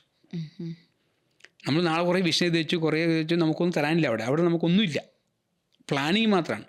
നമുക്ക് ചെയ്യാനുള്ള ഇന്ന് നമ്മൾ എത്രമാത്രം കോൺട്രിബ്യൂട്ട് ചെയ്യുന്നു, ഇത് നാളെ നമുക്ക് റിസൾട്ട് തരും എന്നുള്ളതാണ്. അപ്പം അങ്ങനെയാണ് ഇതുപോലെ നമ്മൾ ഈ 9 ഫേമിൻ്റെയും നമ്മളിപ്പോൾ ഈ വർഷം പ്ലാൻ ചെയ്യുന്ന 2 പുതിയതായിട്ട് ലോഞ്ച് ചെയ്യാൻ പോകുന്നത്. Okay, expansion. ഈ എക്സ്പാൻഷൻ ഇപ്പം മാസ്റ്ററോഡ് എക്സ്പാൻഷൻ ഇപ്പം ഓവറോൾ കേരളത്തിൽ എവിടെയൊക്കെയുണ്ട്? മാസ്റ്റർ എക്സ്പാൻഷൻ നമ്മൾ ആദ്യം പറഞ്ഞ vision globally accepted steel retailer by 2035. Okay, അതിൻ്റെ സ്പ്ലിറ്റപ്പാണ് 200 ഔട്ട്ലെറ്റും 2000 ഫാമിലി 5000 കൂടി ടേൺ ഓവർ. ഇതൊക്കെ നമ്മൾ ചിലപ്പോൾ നാളെ റീഡിഫൈൻ ചെയ്തേക്കാം. ഇന്നത്തെ തീർച്ചയായിട്ടും ശരിയാണ്. അപ്പോൾ നമ്മൾ കണ്ണൂരാണ് സ്റ്റാർട്ട് ചെയ്തത്. അതിനുശേഷം നമ്മൾ എറണാകുളം വന്നു. അതിനുശേഷം ഞങ്ങൾ മലപ്പുറത്തെത്തി. അതിനുശേഷം ഞങ്ങൾ ഈ ഇന്ത്യ ഒരു ഫിനാൻഷ്യലി എങ്ങോട്ടാണ് പോകുന്ന ഒരു അൺസർട്ടനസി നമുക്ക് ഫീൽ ചെയ്തു. പക്ഷേ ഞങ്ങൾ UAE അബുദാബി മുസഫിൽ സ്റ്റാർട്ട് ചെയ്തു. ഇന്ത്യക്ക് പുറത്ത് ഈ വർഷം നമ്മൾ കഴിഞ്ഞ ഇയറിൽ നമ്മൾ സ്റ്റാർട്ട് ചെയ്തേക്കുന്നത്. ഞാൻ നേരത്തെ പറഞ്ഞ 25% എബോവ് ഗ്രോത്ത് എന്ന രീതിയിൽ നമ്മൾ ഒരു ഗ്രോത്ത് എടുക്കണം. ഇവിടെ നമ്മൾ അൺസർട്ടനൻസി ഉണ്ടെങ്കിലും പക്ഷേ അതിൽ ഏറ്റവും വലിയ രസം എന്താ വെച്ചാൽ ഞങ്ങൾ ഇൻ്റർനാഷണൽ ഓപ്പറേഷൻ പ്ലാൻ ചെയ്ത് 2025. സാധാരണ ഒരു ഓൺട്രപ്രണർ ചിലപ്പോൾ ഈ തളർച്ചയുള്ള മാർക്കറ്റിൽ ഒതുങ്ങും. ഞാൻ നേരത്തെ പറഞ്ഞ് കാമായി നിൽക്കും, അത് ഒക്കെ ചില സ്ഥലത്ത്. പക്ഷേ അതേ സമയത്ത് ഞങ്ങൾക്ക് 2023 തന്നെ ഞങ്ങളതിനെ മറികടന്ന് നേരെ UAE പോയി. അപ്പോൾ 2 വർഷം ഞങ്ങളുടെ ഇപ്പോഴത്തെ നമ്മൾ ഇന്ത്യയിലെ സിനാരിയോ വെച്ചിട്ട് ഞങ്ങൾ ഇവിടുത്തെ ഒരു ഫിനാൻഷ്യൽ ഇതൊക്കെ വെച്ചിട്ട് ഞങ്ങൾ സ്ലോ ആകുന്നതിന് പകരം ഞങ്ങളതിനെ ആ പ്രശ്നത്തെ ഓവർകം ചെയ്ത് 2023 തന്നെ UAE പോയി. UAE പോയിട്ടുണ്ട്. ഇപ്പോൾ നമ്മൾ ആഫ്രിക്ക നമ്മൾ സർവേ ചെയ്ത് കിടക്കുന്നുണ്ട്. സർവേ കംപ്ലീറ്റ് ആണ്. ഇനി സൗദി ഞങ്ങൾ പ്ലാനിലുണ്ട്. ഇനിയിപ്പോൾ നെക്സ്റ്റ് ആയിട്ട് ഞങ്ങൾ അലൈനിലേക്കും പ്ലാൻ ചെയ്യണം. അപ്പോൾ ഞാൻ നേരത്തെ പറഞ്ഞാൽ നമ്മൾ ഒരു പ്രശ്നത്തെ നമ്മൾ ഓപ്പർച്യൂണിറ്റി ആയിട്ടും കൺവേർട്ട് ചെയ്യാം. അതെ. അപ്പോൾ ഞങ്ങൾ എന്തായാലും ഗ്രോ ചെയ്യാനുള്ളൊരു ഇത് തന്നെയാണുള്ളത്. അത് മാസ്റ്ററുടെ കാര്യം മാത്രമാണ് പറഞ്ഞത്. ഇതേപോലെ ഞങ്ങൾ ബാക്കി 9 ഫേമിലും ഗ്രോ ചെയ്യാനുള്ള ഈ മാസ്ട്രോ എന്ന പേരിന് മീനിങ് എന്തെങ്കിലും അങ്ങനെ ആ പേര് അത് എത്തിയത്? ഈ പറഞ്ഞ പോലെ നമ്മൾ ഈ പേരിൽ നമ്മൾ മീനിങ് ഒരു ഇമ്പോർട്ടൻസ് കൊടുക്കുന്ന ആളല്ലേ. അതായത് മീനിങ് നമ്മൾ ഇന്നറിൽ മാത്രമാണ്. പുറത്ത് ആളുകൾക്ക് ഒറ്റ ചോദ്യത്തിൽ അല്ലെങ്കിൽ ഒറ്റ ഒരു കേൾവിയിൽ അവർക്കത് ക്യാപ്ചർ ചെയ്യാൻ പറ്റുന്ന ഫസ്റ്റ് ഇമ്പോർട്ടൻസ് മീനിങ്ങിനേക്കാൾ കൂടുതൽ ഇമ്പോർട്ടൻസ് ഉണ്ട്. അപ്പോൾ ഞങ്ങൾ ഒരു ചൈന യാത്രയിൽ ഞങ്ങൾ ഈ മാസ്ട്രോയുടെ ഗ്രോത്തിന് വേണ്ടി പുതിയൊരു പേര് വേണം. അതായത് KPK എന്നുള്ള എൻ്റെ ഞാൻ മാത്രം ഒതുങ്ങിക്കുന്ന എൻ്റെ കുടുംബത്തിലേക്ക് മീനിങ് ചെയ്യുന്ന ഒരു പേരിന് പകരം എല്ലാവർക്കും ആക്സെപ്റ്റ് ചെയ്യാൻ പറ്റിയ, എല്ലാവർക്കും യോജിക്കാൻ പറ്റിയ ഒരു പേര് വേണം എന്നുള്ളതിലാണ് നമ്മൾ ഒരു വിദേശ യാത്രയിലാണ് ഞങ്ങളിത് ഇങ്ങനൊരു മാസ്റ്റർ എന്ന് പറയുന്നത്. അപ്പോൾ മാസ്റ്റർ എന്ന് വീണ്ടും ഉദ്ദേശിച്ച ഒരു ഇത് വരില്ല. അപ്പോൾ മാസ്റ്റർ സ്ട്രോങ്, ഈ സ്ട്രോങ് കൂടി ആഡ്, സ്റ്റീലാണല്ലോ, സ്ട്രോങ് കൂടി ആഡ് ചെയ്തിട്ട് അത് മാസ്ട്രോ എന്ന രണ്ടും കൂടി മാസ്ട്രോ എന്ന ഒരു പേര്, മാസ്ട്രോ. പക്ഷെ അത് മീനിങ് ചോദിച്ചാൽ അറിയത്തില്ല, പക്ഷെ സ്റ്റീലിന് യോജിച്ച ഒരു പേരാണ് മാസ്ട്രോ. അത് ശരിക്കും നന്നായിട്ട് ആളുകൾ ക്യാച്ച് ചെയ്യുന്നുണ്ട്. ഞങ്ങൾക്ക് ഇന്നും അതിൽ വേറെ ഒബ്ജക്ഷൻസ് ഒന്നും വന്നിട്ടില്ല. അതേപോലെ തന്നെ നമ്മൾ ഓക്സിയും ആളുകൾ ക്യാപ്ചർ ചെയ്യാൻ വേണ്ടി എളുപ്പമുള്ളൊരു പേരിടുക എന്നുള്ളതാണ് ഓക്സി. നമുക്ക് ഈ ഒരുപാട് കലാമിറ്റീസ് നമുക്ക് ഈ സമയത്ത് വന്നിട്ടുണ്ട്. പ്രളയം ആയിക്കോട്ടെ, കോവിഡ് ആയിക്കോട്ടെ, ഇതെല്ലാം എത്രത്തോളം നമ്മുടെ ബിസിനസ്സിനെ ബാധിച്ചിട്ടുണ്ട്? എങ്ങനെ ഇതിൽ നിന്നൊക്കെ റിക്കവർ ആയത്? അത് ഞാൻ പറഞ്ഞു, ഇതിനകത്തെ പ്രശ്നത്തെ നമ്മൾ എങ്ങനെ കാണുന്നു എന്നതാണ് ഇതിൻ്റെയൊക്കെ മീനിങ്. ഈ കോവിഡിന് ശേഷം കുറേ സ്ഥാപനങ്ങൾ പൊട്ടിപ്പോയി, നമ്മൾ കണ്ടു. കുറേ സ്ഥാപനങ്ങൾ പൊട്ടിപ്പോയി, കുറേ സ്ട്രഗിൾ ചെയ്യുന്നു, കുറേ ആൾക്ക് ജോലി പോയി, കുറേ സ്റ്റാഫ്സിനെ പിരിച്ചുവിട്ടു. ഇവിടെ അങ്ങനെയല്ല, ഇവിടെ എൻ്റെ ലൈഫിൽ ഏറ്റവും കൂടുതൽ പ്രോഫിറ്റ് ഗ്രോത്ത് ഉണ്ടാക്കിയ ഒരു ടൈമാണ് ഈ കൊറോണ ടൈം. പേഴ്സണലി പറഞ്ഞാൽ ഓണ്ടർപ്രണർ പേഴ്സണലി ഗ്രോ ചെയ്യുന്ന ആ 2 വർഷം, നമ്മൾ 1.5 വർഷത്തോളം അല്ലേ നമ്മൾ വീട്ടിലിരുന്നത്. ആ സമയത്ത് ഞാൻ എന്നിൽ നന്നായിട്ട് ഇൻവെസ്റ്റ് ചെയ്തു. ഞാനെപ്പോഴും എൻ്റെ വീട്ടിൽ തിരക്കിലായിരുന്നു. നമ്മൾ സിസ്റ്റം എങ്ങനെ ഉണ്ടാക്കാം, ഒരു 2-3 സ്റ്റെപ്സ് ഉണ്ടാക്കി ഈ ഓർഗനൈസേഷൻ എങ്ങനെ മറികടക്കാം, ഈ ഒരു സിനാരിയോ നമുക്ക് എങ്ങനെ ഓവർകം ചെയ്യാം. അറ്റ് ദ എൻഡ് വന്നത് എൻ്റെ കരിയറിൽ ഏറ്റവും കൂടുതൽ പ്രോഫിറ്റ് തന്ന വർഷം ആ 2 വർഷം കോവിഡ് ടൈമിൽ. അപ്പോൾ ആ സമയത്ത് എങ്ങനെ മറികടന്ന് വെച്ചാൽ കുറേ നമ്മൾ സംസാരിക്കേണ്ടി വരും. അപ്പോൾ ആ സമയത്ത് നമ്മൾ സ്റ്റാഫിൻ്റെ സാലറി, സേഫസ്റ്റ് സാലറി എന്നുള്ളത് നമ്മൾ പകുതിയാക്കി. കമ്പനി നിലനിൽക്കണമല്ലോ. അപ്പം എല്ലാവരും പറയും ഞാൻ സ്റ്റാഫിന് സാലറി കൊടുത്തു, ഞാൻ ഫുൾ പേയ്മെൻറ്റ് ചെയ്യുന്നൊക്കെ പറയും. Finance reserve fund okay, reserve fund ഇല്ലാത്ത ഒരാളെ സംബന്ധിച്ച് ആ സമയത്ത് അയാൾ റെസ്പോൺസിബിലിറ്റിയാണ് ഈ കമ്പനി നിലനിർത്താന്നുള്ളത്. കമ്പനി ഉണ്ടെങ്കിൽ മാത്രമേ നാളെ സ്റ്റാഫുള്ളൂ. അപ്പോൾ ഞാൻ എടുത്തൊരു തീരുമാനം, ഒരു കടുത്ത തീരുമാനമായിരുന്നത്, എല്ലാവർക്കും ഗവൺമെൻറ് ചോദിച്ച ബേസിക് സാലറി ഫിക്സ് ചെയ്തു. ഗവൺമെൻറ്, അതായത് ആ കോവിഡ് സമയത്ത് ആൾക്ക് ലോൺ എടുക്കേണ്ട ആവശ്യമില്ല, ഒരുപാട് എക്സ്പെൻസ് ഇല്ല. അപ്പോൾ അത് അവർക്ക് നിന്ന് പോകാൻ വേണ്ടി ഒരു ബേസിക് സാലറി കൊടുത്തു. എന്നിട്ട് അതിനെ ഞങ്ങൾ സെയിൽസ് ചെയ്ത് ഇൻസെൻറ്റീവായിട്ട് കണക്ട് ചെയ്തു. അപ്പോൾ നിങ്ങൾ ഈ സമയത്ത് റിസ്ക് എടുത്ത് ചെയ്താൽ നിങ്ങൾക്ക് ഇത്ര ഇൻസെൻറ്റീവ് വരും. പക്ഷേ രസം എന്ന് പറഞ്ഞിട്ട് അവർക്ക് എല്ലാവരും സാലറി മൾട്ടിപ്പിളും ട്രിപ്പിളായിട്ട് വന്നതും ആ സമയത്താണ്.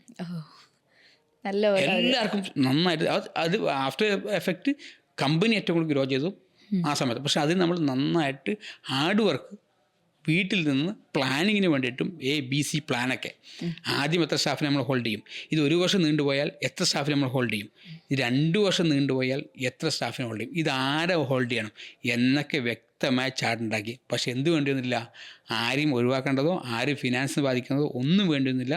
അത് നമ്മൾ ആ ഒരു റിസ്ക് ടേക്കപ്പ് ചെയ്ത് ഗ്രോ ചെയ്യുന്ന പ്ലാനിങ് നോക്കി സ്റ്റാഫ് എല്ലാവരും നന്നായിട്ട് സപ്പോർട്ട് ചെയ്തു. ആരും ഒരു വിധം പറഞ്ഞിട്ടില്ല, നന്നായിട്ട് ഏറ്റവും ഗ്രോ ചെയ്തത് ഒരു ഇയർ ആയിരുന്നു അത്. ഓക്കെ, അങ്ങനെയാണ് ആ 2 സമയവും നമ്മൾ, എനിക്കൊന്ന് കോവിഡിൻ്റെ ടൈമിൽ ഓൾമോസ്റ്റ് മിക്ക ബിസിനസ്സുകളും അവർ പറയുന്നുണ്ട് ഫ്ലോപ്പ് ആവും, ഫെയിലിയർ ഫേസ് ചെയ്താണ്. പക്ഷേ ഇക്കാനെ സംബന്ധിച്ച് ആ ടൈമാണ് നമുക്ക് സക്സസ്സിലേക്ക് കയറാൻ പറ്റിയ 2 വർഷം സമയമാണ്. ഞാൻ സക്സസ് അല്ല, ഞാൻ ഉദ്ദേശിക്കുന്നത് പിന്നെ ആ സമയത്ത് നമുക്കുണ്ടായ ഫിനാൻസ് ബെനിഫിറ്റ് ഒന്നല്ല, എന്നിലുണ്ടായ ഒരു മാറ്റം. കോവിഡിന് മുമ്പ് ഉണ്ടായ ഞാനും കോവിഡിന് ശേഷമുള്ള ഉമ്മർന്ന വ്യക്തി തമ്മിൽ എനിക്ക് തന്നെ എൻ്റെ ഡിഫറെൻ്റ് എന്ന് പറയാം.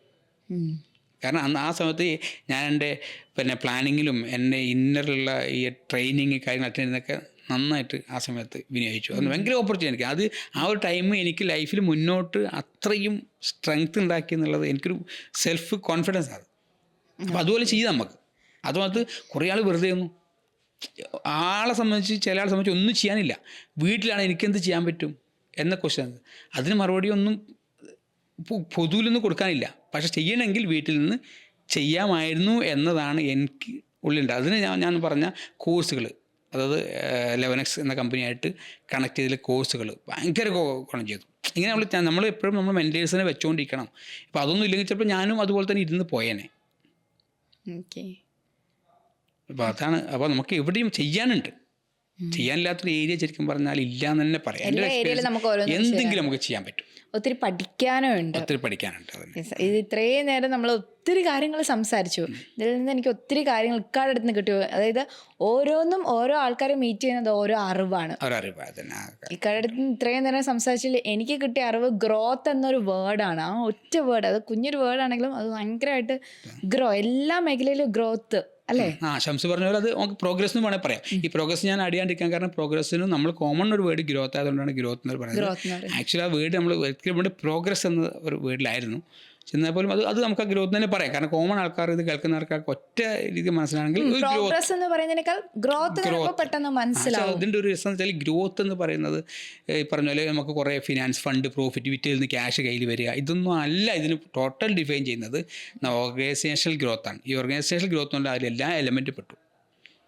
നമ്മുടെ സ്റ്റാഫ് പെട്ടു, സ്റ്റാഫിൻ്റെ ടോട്ടൽ ഗ്രോത്ത് പെട്ടു, നമ്മൾ അയൽവക്കാരൻ പെട്ടു, ഞാനിപ്പോൾ നിങ്ങൾക്ക് തരുന്ന ഇൻഫ്ലുവൻസ്, നിങ്ങൾ എനിക്ക് തരുന്ന ഇൻഫ്ലുവൻസ് എല്ലാം അതിൽ പെട്ടു, ഈ ഗ്രോത്തിൽ പെട്ടു. അത് ഫിനാൻസ് എന്ന പാർട്ടിലോ പ്രോഫിറ്റ് എന്ന ഒരു എലമെൻറ്റിൽ മാത്രം കാണരുത് അതിനെ. ഓക്കെ. ഈ ഒരുപാട് ഓൺട്രപ്രണേഴ്സ് പുതിയ ബിസിനസ് സംരംഭവുമായി വരുന്ന ഒത്തിരി ആൾക്കാർ നമ്മുടെ ഈ പ്രോഗ്രാം കണ്ടുകൊണ്ടിരിക്കുന്നവരുണ്ട്, കേട്ടുകൊണ്ടിരിക്കുന്നവരുണ്ട്. സോ അവരോട് ഫൈനലി ഇക്കൊക്കെ എന്താ പറയാനുള്ളത്? ഫൈനലായിട്ട് എനിക്ക് അങ്ങനെ ഒരു പ്രത്യേകിച്ച് ഞാൻ പറഞ്ഞല്ലോ, നമ്മളൊരു എക്സ്പീരിയൻസ്, ഞാനിപ്പോൾ നിങ്ങൾ സംസാരിച്ചത് ഒരു തിയറിറ്റിക്കലായിട്ട് പഠിച്ചിട്ടല്ല, എൻ്റെ എക്സ്പീരിയൻസിൽ മാത്രമാണ് ഇപ്പോൾ സംസാരിച്ചത്. അതെൻ്റെ എക്സ്പീരിയൻസ് എനിക്ക് പറയാനുള്ളത്, നമ്മൾ റെഡിയാണെങ്കിൽ നമ്മൾ ചുറ്റുമുള്ള വായുവും പ്രകാശവും നമ്മളെ ഇടപെടുന്ന ആളും ഈ ഭൂമി മൊത്തം നമുക്ക് വേണ്ടി റെഡിയാണ്. നമ്മളെ സപ്പോർട്ട് ചെയ്യാൻ റെഡിയാണ്. ഒരൊറ്റ ചോദ്യമുള്ളൂ, നീ റെഡിയാണോ ഇത് ചെയ്യാൻ, ഹാർഡ് വർക്ക് ചെയ്യാൻ, പഠിക്കാൻ, ചെയ്യാൻ, തോൽക്കാൻ, ജയിക്കാൻ? നീ റെഡിയാണെങ്കിൽ എല്ലാ എലമെൻറ്റും കൂടെയുണ്ട് എന്നുള്ളതാണ് എനിക്ക് ഒറ്റ വാക്കിൽ പറഞ്ഞു തീർക്കാനുള്ള ഒരു കാര്യം. യെസ്, ഇപ്പോൾ പറഞ്ഞ പോലെ നമ്മൾ ഒത്തിരി ഓൺട്രപ്രണേഴ്സ് വരാനിരിക്കുന്നുണ്ട്. അവർക്ക് കൊടുക്കാനുള്ള നല്ലൊരു മോട്ടിവേഷൻ തന്നെയാണിത്. അപ്പം ചിലവർ അവരുടെ കയ്യിൽ ഇൻവെസ്റ്റ്മെൻറ്റ് ഇല്ലായിരിക്കാം, പക്ഷെ എന്നാൽ അവർക്ക് ചെയ്യണമെന്ന് ആഗ്രഹവുമുണ്ട് business. At the same time അവരെല്ലാ ബേസിക്കും ഉണ്ടാക്കിയിട്ട് ഇൻവെസ്റ്റേഴ്സിനെ നോക്കിയിരിക്കുന്നതുമുണ്ട്. അപ്പം അങ്ങനെയുള്ളവരോട് എങ്ങനെയായിരിക്കും അവർ ഒരു ബിസിനസ് സ്റ്റാർട്ട് ചെയ്യുക? അപ്പോൾ ഈ സ്റ്റാർട്ടിങ് ടൈമിൽ ഇൻവെസ്റ്റ്മെൻ്റ് എന്ന് പറയുന്ന വലിയൊരു ഘടകമാണ്. അപ്പോൾ അതെങ്ങനെയായിരിക്കും നമുക്ക് ഒരു സക്സസ്സിലേക്ക് എത്താൻ പറ്റുക? ഇപ്പോൾ ചോദിച്ചത് ശരിക്കും എൻ്റെ ഒരു ലൈഫ് തന്നെയാണ് ഇപ്പോൾ നിങ്ങൾ എന്നോട് ചോദിച്ചേക്കുന്നത്. അപ്പോൾ ഞാനിപ്പോൾ നേരത്തെ പറഞ്ഞ പോലെ ഒരു ബേസിക് എന്നുള്ള ആൾ ഈ 650 CR ടേൺ ഓവറിലേക്ക് ചെയ്യുന്നൊരു കമ്പനി, പല കമ്പനികളെ നമ്മൾ ബിൽഡ് ചെയ്തത് നിങ്ങൾ ഈ പറഞ്ഞ ചോദ്യത്തിന് ഉത്തരമായിട്ട് തന്നെയാണ്. അപ്പോൾ ഞാൻ നേരത്തെ പറഞ്ഞ ഈ 5 എലമെൻറ്റിൽ ഒരാൾ HR-ന് ഹ്യൂമൻ റിസോഴ്സ് മാനേജ് ചെയ്യാനും ഡെവലപ്പ് ചെയ്യാനും പെർഫെക്റ്റാണ്, ഫിനാൻസ് മാനേജ് ചെയ്യാൻ പെർഫെക്റ്റാണ്, അയാൾ നല്ല പ്രൊഡക്റ്റ് ഉണ്ട്, ബാക്കിയുള്ള എക്സിക്യൂഷൻ സിസ്റ്റമൊക്കെ റെഡിയാക്കിയിട്ടുണ്ട്. ഈ ആൾ നമ്മുടെ അടുത്ത് ബ്ലോക്കായി പോകുന്നതാണ് ശരിക്കും പറഞ്ഞാൽ ഭയങ്കര ഒരു നമ്മുടെ അടുത്തൊരു പെയിൻ പോയിൻ്റായിട്ട് എനിക്ക് ഈ സോഷ്യലായിട്ട് നാട്ടിലേക്ക് നോക്കുമ്പോൾ ഒരു പ്രോബ്ലം. ഇതുമാതിരി നമ്മളിപ്പോൾ ഒരു ബോട്ട് ലെവൽ പാവപ്പെട്ട ഒരു കുടുംബത്തിൽ നിന്ന് ഒരുത്തൻ MBA പഠിക്കാനോ BBA പഠിക്കാനൊക്കെ പോയി, അല്ലെങ്കിൽ അക്കൗണ്ട്സ് പഠിച്ചു. ഇവനിക്കിത് എക്സ്പ്ലോർ ചെയ്യാൻ വേണ്ടി ഓൺട്രപ്രണർ മൈൻഡ് ഉണ്ടെങ്കിൽ തന്നെ ചിലപ്പോൾ പറ്റിക്കൊള്ളുന്നില്ല. അയാൾ ചെന്ന് എത്തിപ്പെടുന്നത് ചിലപ്പോൾ ഒരു മുതലാളിയുടെ അല്ലെങ്കിൽ അണ്ടറിൽ, അല്ലെങ്കിൽ വലിയൊരു ഒരു മൾട്ടിനാഷണൽ കമ്പനി അണ്ടറിൽ ഓൺട്രപ്രണർ മൈൻഡ് സെറ്റിലൊരാളാണ്. അയാൾക്ക് അവിടെ ഹാപ്പിയായിട്ട് വർക്ക് ചെയ്യാനാവുകയില്ല. കാരണം അയാളുടെ മൈൻഡ് ഓൺട്രപ്രണർ മൈൻഡാണ്. അയാൾ നിൽക്കുന്നത് എംപ്ലോയി മൈൻഡ് സെറ്റിലാണ്. അയാളുടെ വറി ആയിരിക്കും, അയാൾക്ക് റിസൾട്ട് തരാനാവില്ല. ഈ സമയത്താണ് ഞാൻ പറഞ്ഞ ഈ കോൺസെപ്റ്റിന് അത്ര ഒരു വാല്യൂ വരുന്നത്. അപ്പോൾ ഈ 5 എലമെൻറ്റിൽ 4 എലമെൻറ്റിലും ഇയാൾ ഓക്കെയാണ്. 5ാമത്തെ എലമെൻറ്റ് ഫിനാൻസ് എങ്ങനെ മാനേജ് ചെയ്യണം എന്നുള്ള ക്വസ്റ്റ്യനാണ് ഇവിടെ ചോദിച്ചത്. അപ്പോൾ അത് ഒരു ലോങ് ടേമിലേക്ക് ക്രിയേറ്റ് ആവും. ഒരു ദിവസം കൊണ്ട് നമുക്ക് മാർക്കറ്റിൽ ഫിനാൻസ് വെച്ചാൽ കിട്ടില്ല. ഈ ഫിനാൻസ് പല എലമെൻറ്റിൽ നമുക്ക് ലോണായിട്ട് എടുക്കാം, നമുക്ക് ഷെയറായിട്ട് വാങ്ങാം, ഡെപ്പോസിറ്റായിട്ട് വാങ്ങാം, നമുക്ക് വെഞ്ചർ ക്യാപിറ്റൽ ഉണ്ട്. ഇങ്ങനെ കുറേ മാർക്കറ്റിൽ ഫിനാൻസ് കിട്ടാനുള്ള മാർഗ്ഗങ്ങളുണ്ട്. പക്ഷേ എൻ്റെ എക്സ്പീരിയൻസിൽ ഞാൻ പറയുന്നത് ഷെയർ എന്ന എലമെൻറ്റിൽ മാത്രമേ ഫണ്ട് കണ്ടെത്താത്തുള്ളൂ. അപ്പോൾ നിങ്ങൾ ചോദിക്കും ബാങ്ക് ഡിപ്പെൻഡ് ചെയ്താൽ എന്താണ്? അതെ, അപ്പോൾ ബാങ്ക് നമ്മൾ ഡിപ്പെൻഡ് ചെയ്താൽ നമുക്ക് എല്ലാ എക്സ്പീരിയൻസും കൂട്ടി 10% എങ്കിലും മിനിമം അവർക്ക് നമ്മൾ കൊടുക്കണം. ഓക്കെ. അപ്പോൾ കോവിഡ് വരുമ്പം ഇത്രയും സ്ഥാപനങ്ങൾ തകർന്നു പോകാൻ ഒറ്റ കാരണം ബാങ്കാണ്. അപ്പോൾ ഞാൻ ചെയ്ത പണി ഒരു മെയിൽ ഉണ്ടാക്കിയിട്ട് എൻ്റെ ഇൻവെസ്റ്റേഴ്സിന് മെയിൽ അയച്ചു. കട ഓപ്പൺ ആവുന്നില്ല, ഫിനാൻസൊക്കെ ബ്ലോക്കാണ്, തൽക്കാലം നിങ്ങൾ വിഡ്രോ ഉണ്ടാവില്ല, വേണമെങ്കിൽ പൈസ ഇങ്ങോട്ട് തരേണ്ടി വരും. 2011 ഇൻവെസ്റ്റേഴ്സ് സേവ് ചെയ്ത കമ്പനിക്ക് 2017 അവർ വെള്ളം വെച്ച് കൊടുക്കാൻ തയ്യാറാണ്. അതേ സമയത്ത് ബാങ്കാണെങ്കിലോ നമുക്ക് മെയിലാക്കാൻ ഓപ്ഷൻ ഉണ്ട് അവിടെ. പോരാ, ഗവൺമെൻറ് നമുക്ക് എന്ത് ചെയ്ത് മൊറട്ടോറിയം ഇത് പ്രഖ്യാപിച്ചു, അതായത് നമുക്ക്. പക്ഷേ അത് അവർക്ക് ഓപ്പർച്യൂണിറ്റി ആയിട്ട് അത് കഴിയുമ്പോഴത്തേനും അതും കൂടി ആഡ് ചെയ്തിട്ടാണ് ലോൺ കാൽക്കുലേറ്റ് ചെയ്തത്. 1 ലക്ഷം ഉള്ളവർക്ക് 1,20,000 ലോണിൻ്റെ കാൽക്കുലേറ്റ് ചെയ്തത്. പിന്നെയും തകർച്ചയിലേക്കാണ്. അതാണ് ഞാൻ പറയുന്നത്, നമ്മളുടെ കൂടെ പ്രോഫിറ്റും ലോസും സഹിക്കാൻ താല്പര്യമുള്ള പാർട്ട്ണറെ ആഡ് ചെയ്യണം. എൻ്റെ ഒരു കൺസെപ്റ്റ് അതാണ്. ഒരു മെച്ചം എന്ന് വെച്ചാൽ ബാങ്കിൽ നമ്മൾ ഡിപ്പെൻഡ് ചെയ്താൽ നമുക്ക് കിട്ടുന്ന ഫണ്ടിന് ലിമിറ്റേഷൻ ഉണ്ട്. കൊളാട്രൽ കൊടുത്താൽ നമ്മളെ സ്ഥലം കൊടുക്കാം, നമ്മളെ കൂട്ടുകാരുടെ സ്ഥലം കൊടുക്കാം, അതിന് എഗെയിൻസ്റ്റായിട്ട് അവർ തരും. കുറേ ഡിമാൻഡ്സും ഡെപ്റ്റേഴ്സ് ഇവാലുവേറ്റ് ചെയ്യും, സ്റ്റോക്ക് ഇവാലുവേറ്റ് ചെയ്യും, ഇയർലി റിന്യൂ ചെയ്യണോ വേണ്ടോ തീരുമാനിക്കും. ഇതൊക്കെ ഒരു അൺസർട്ടനിറ്റി ക്രിയേറ്റ് ചെയ്യും. പാർട്ട്ണറാണെങ്കിൽ അവൻ്റെ വീട്ടിൽ പോയി പറയും, അവൻ നാട്ടുകാരോട് പറയും, നാട്ടുകാരെ പരിചയക്കാരോട് പറയും, എനിക്കൊക്കെ ഉള്ള പോലെ അറിയാത്ത ഇൻവെസ്റ്റർ നമുക്ക്. അപ്പോൾ ആ ഫണ്ടിൻ്റെ ഫ്ലോക്ക് ലിമിറ്റില്ല, അൺസർട്ടനസ് ഇല്ല. ഗ്രോത്തിന് നമുക്ക് കിട്ടുന്ന ഓപ്പർച്യൂണിറ്റി മൾട്ടിപ്പിൾ ചെയ്യാൻ വേണ്ടി നമുക്കത് ധാരാളം മതി. മനസ്സിലായി? അപ്പോൾ ഒരു ലോണും ഒരു ഇൻവെസ്റ്ററും തമ്മിൽ ഡിഫറൻസാണ് ഇപ്പോൾ പറഞ്ഞത്. നിങ്ങൾ ചോദിച്ച ചോദ്യം എങ്ങനെയാണ് ഇത് കണ്ടെത്താം എന്നുള്ളതാണ്. അപ്പോൾ ഈ 5 എലമെൻറ്റിൽ 4 എലമെൻറ്റും കംപ്ലീറ്റ് ചെയ്ത് സക്സസ് ആയി നിൽക്കുന്ന ഒരാൾക്ക് നല്ല ബഡ്ജറ്റ് ഉണ്ടാക്കിയിട്ട്, നല്ല ബഡ്ജറ്റ് എന്ന് പറഞ്ഞാൽ അത് പെർഫെക്റ്റ് സർവേ കഴിഞ്ഞ് എല്ലാ ഫീഡ്ബാക്ക് കൊടുത്തതിന് ശേഷം നല്ല ബഡ്ജറ്റ് ഉണ്ടാക്കിയിട്ട് നമ്മൾ ചെറിയ നമ്മൾക്ക് ഈ പറഞ്ഞ പോലെ 25% ROI ഒക്കെ നേരത്തെ പറഞ്ഞ എലമെൻ്റ് എല്ലാം പെർഫെക്റ്റ് ആണെങ്കിൽ കൺസൾട്ടൻസിനെ സമീപിച്ചിട്ട് എങ്ങനെയായാലും അത് പെർഫെക്റ്റ് ആക്കിയ ശേഷം ചെറിയൊരു ഇൻവെസ്റ്റ്മെൻ്റ് എടുത്ത് നമ്മൾ സ്റ്റാർട്ട് ചെയ്യാം. വലിയൊരു ഹ്യൂജ് ഇൻവെസ്റ്റ്മെൻറ്റ് ആദ്യം പോകരുത്, ചെറിയ ഇൻവെസ്റ്റ്മെൻറ്റ് സ്റ്റാർട്ട് ചെയ്യുക. ഈ ചെറിയ ഇൻവെസ്റ്റ്മെൻറ്റ് സ്റ്റാർട്ട് ചെയ്ത് ആ ഇൻവെസ്റ്റർക്ക് ഒരു റിട്ടേൺ കൊടുത്ത് തുടങ്ങുമ്പോൾ അയാൾ നമ്മൾ അംബാസഡറായി മാറും. അയാൾ അംബാസഡറായി മാറലോട് കൂടി മാർക്കറ്റിൽ നിന്ന് പൈസ ഒന്നായിട്ട് വന്നു തുടങ്ങും. അപ്പോൾ ശ്രദ്ധിക്കാനുള്ളൊരു കാര്യം, ബാക്കി എലമെൻ്റൊക്കെ മൂവ് ചെയ്യുന്നുണ്ടോ എന്ന് ശ്രദ്ധിച്ചിട്ട് ഫണ്ട് എടുത്ത് തുടങ്ങുക. ഇത് പറഞ്ഞ പോലെ തന്നെ നമ്മളുടെ വേറെ ആളുകളിൽ മറുപടി പറയാൻ റെസ്പോൺസിബിൾ പേഴ്സൺ ആണ്. ആ മറുപടി കൃത്യമായി കൊടുക്കാൻ പറ്റിയാൽ അയാൾക്ക് ഒരു അൺബിലീവബിൾ ഗ്രോത്ത് ഉണ്ടാവും. അപ്പോൾ ഇതിന് കൃത്യമായ ബഡ്ജറ്റ് ഉണ്ടാക്കി, കൃത്യമായ പ്ലാൻ ഉണ്ടാക്കി, നമുക്ക് അഡ്വാൻസ്ഡ് ഡെമി പ്ലാനിലൊക്കെ ഉണ്ടാക്കി അതിലൊക്കെ നമുക്ക് ഒരു വിജയിക്കൂ എന്ന് പറഞ്ഞ് ഉറപ്പുണ്ടെങ്കിൽ ഫണ്ട് എടുക്കാം, സ്റ്റാർട്ട് ചെയ്യാം. ഇനി ഈ ഫണ്ട് എടുത്തിട്ട് ഫെയിൽ ആയാൽ തന്നെ P&L ആണ്, ലോസിനും അവർ തയ്യാറാണ്. അത് കാരണം പരാജയപ്പെട്ടാൽ പോലും അവനെ സംബന്ധിച്ച് ലൈഫ് ബ്ലോക്ക് ആവുന്നില്ല, അടുത്ത ഓപ്പർച്യൂണിറ്റിയിലേക്ക് മൂവ് ചെയ്യാവുന്നതേ ഉള്ളൂ. പല പറഞ്ഞ ലോണിന് ഞാൻ ഡിപ്പെൻഡ് ചെയ്തെങ്കിൽ ചിലപ്പോൾ അയാൾ എന്തായി പോകും. ഞാൻ നേരത്തെ പറഞ്ഞ പോലെ ഈ ക്യാപ്പബിലിറ്റിയൊക്കെ കൊണ്ടുപോയിട്ട് കുഴിച്ച് കൊണ്ടുവരും. അപ്പോൾ നമ്മൾ സ്ലോലി തുടങ്ങാം ഒരാൾക്ക്. അത് കൃത്യമായ ബഡ്ജറ്റും പ്രിപ്പറേഷനും ഒക്കെ പെർഫെക്റ്റ് ആണെങ്കിൽ മാർക്കറ്റിൽ നിന്ന് സഹായിക്കാൻ ഇഷ്ടംപോലെ ആളുണ്ട്. ഒരുപാട് സ്റ്റാർട്ടപ്പിനെ സപ്പോർട്ട് ചെയ്യുന്ന ഗവൺമെൻറ് ഒരുപാട് പ്രൊജക്ട്സ് ഉണ്ട്. ഒരു അത്ര ഡിഫിക്കൽറ്റി അല്ല ഫിനാൻസ് കണ്ടെത്താനുള്ളത്. അപ്പോൾ ഫിനാൻസ് അനുസരിച്ച് നമ്മളെ കേപ്പബിലിറ്റി അളക്കാതെ നമ്മളുടെ കേപ്പബിലിറ്റി അനുസരിച്ച് ഫിനാൻസ് എടുക്കണം എന്നാണ് ഞാൻ പറയുന്നത്. അപ്പോൾ ഈ പറഞ്ഞതിൽ ഇൻവെസ്റ്റ്മെൻറ്റ് മാനേജ്മെൻറ്റ് എങ്ങനെ ആയിരിക്കും? അപ്പോൾ ഷൈന ചോദിച്ചത് നല്ലൊരു ഇതാണ്. കാരണം നമ്മൾ ഈ കേൾക്കുന്ന ആൾക്ക് ഇൻവെസ്റ്റ്മെൻറ്റ് എടുക്കാൻ വേണ്ടി പറഞ്ഞു, അത് മാനേജ് ചെയ്യാൻ പറ്റില്ലെങ്കിൽ അത് ഭയങ്കര അവളെ കോലാഹലത്തിലേക്ക് നയിക്കും. അപ്പോൾ അതിൽ രണ്ടു കാര്യം ശ്രദ്ധിക്കാനുള്ളത്, ഈ ഇൻവെസ്റ്റ്മെൻറ്റ് എടുക്കുന്ന കമ്പനി 100% ലീഗലി മൂവ് ചെയ്യുന്ന കമ്പനിയാണ്. ലീഗൽ കംപ്ലിമെൻസസ് എല്ലാം കംപ്ലീറ്റ് ചെയ്യുന്ന കമ്പനികൾക്ക് മാത്രമാണ് ഇൻവെസ്റ്റ്മെൻറ്റ് എടുക്കാത്തൂ.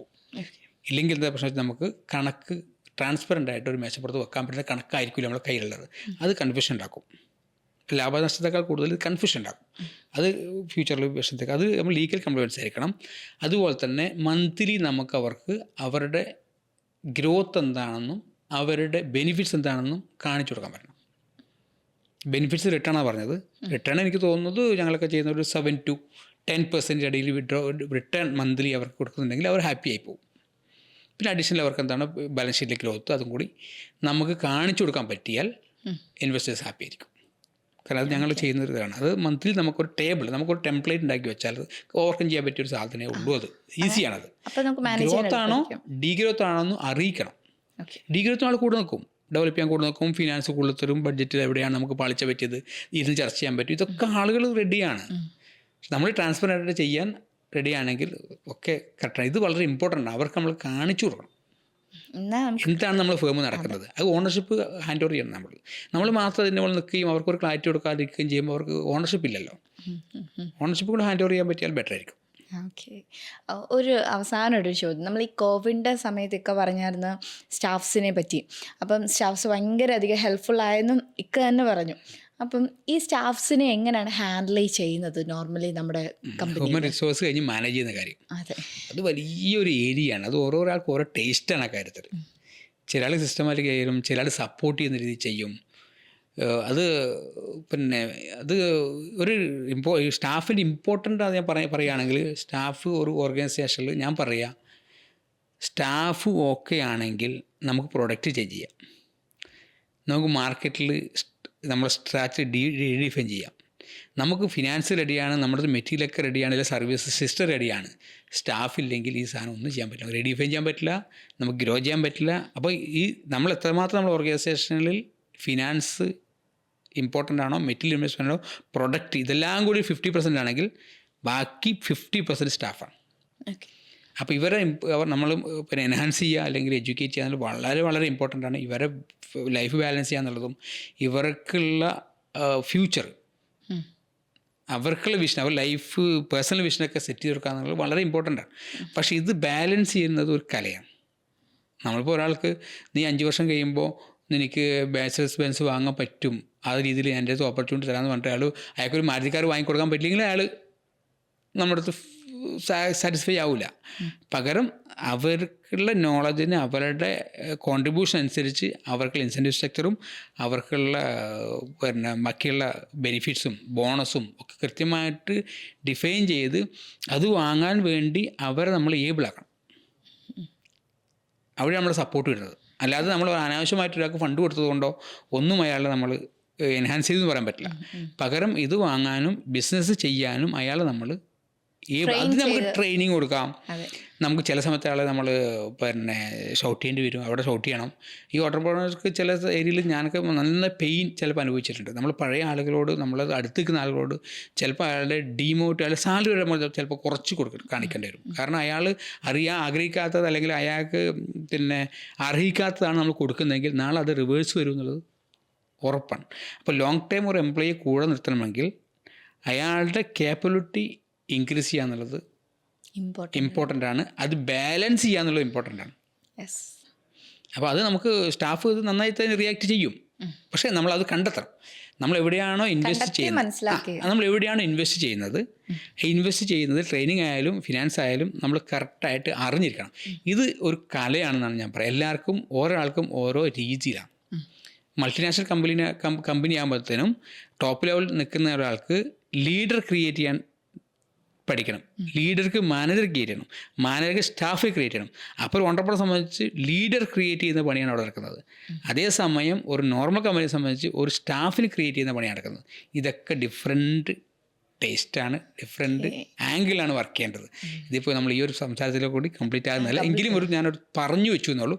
നല്ല ടീമുണ്ടെങ്കിൽ നമുക്ക് ഏതറ്റം വരെ പോകാം. നല്ല ടീമാണ് നമ്മുടെ സ്ട്രെങ്ത്ത്.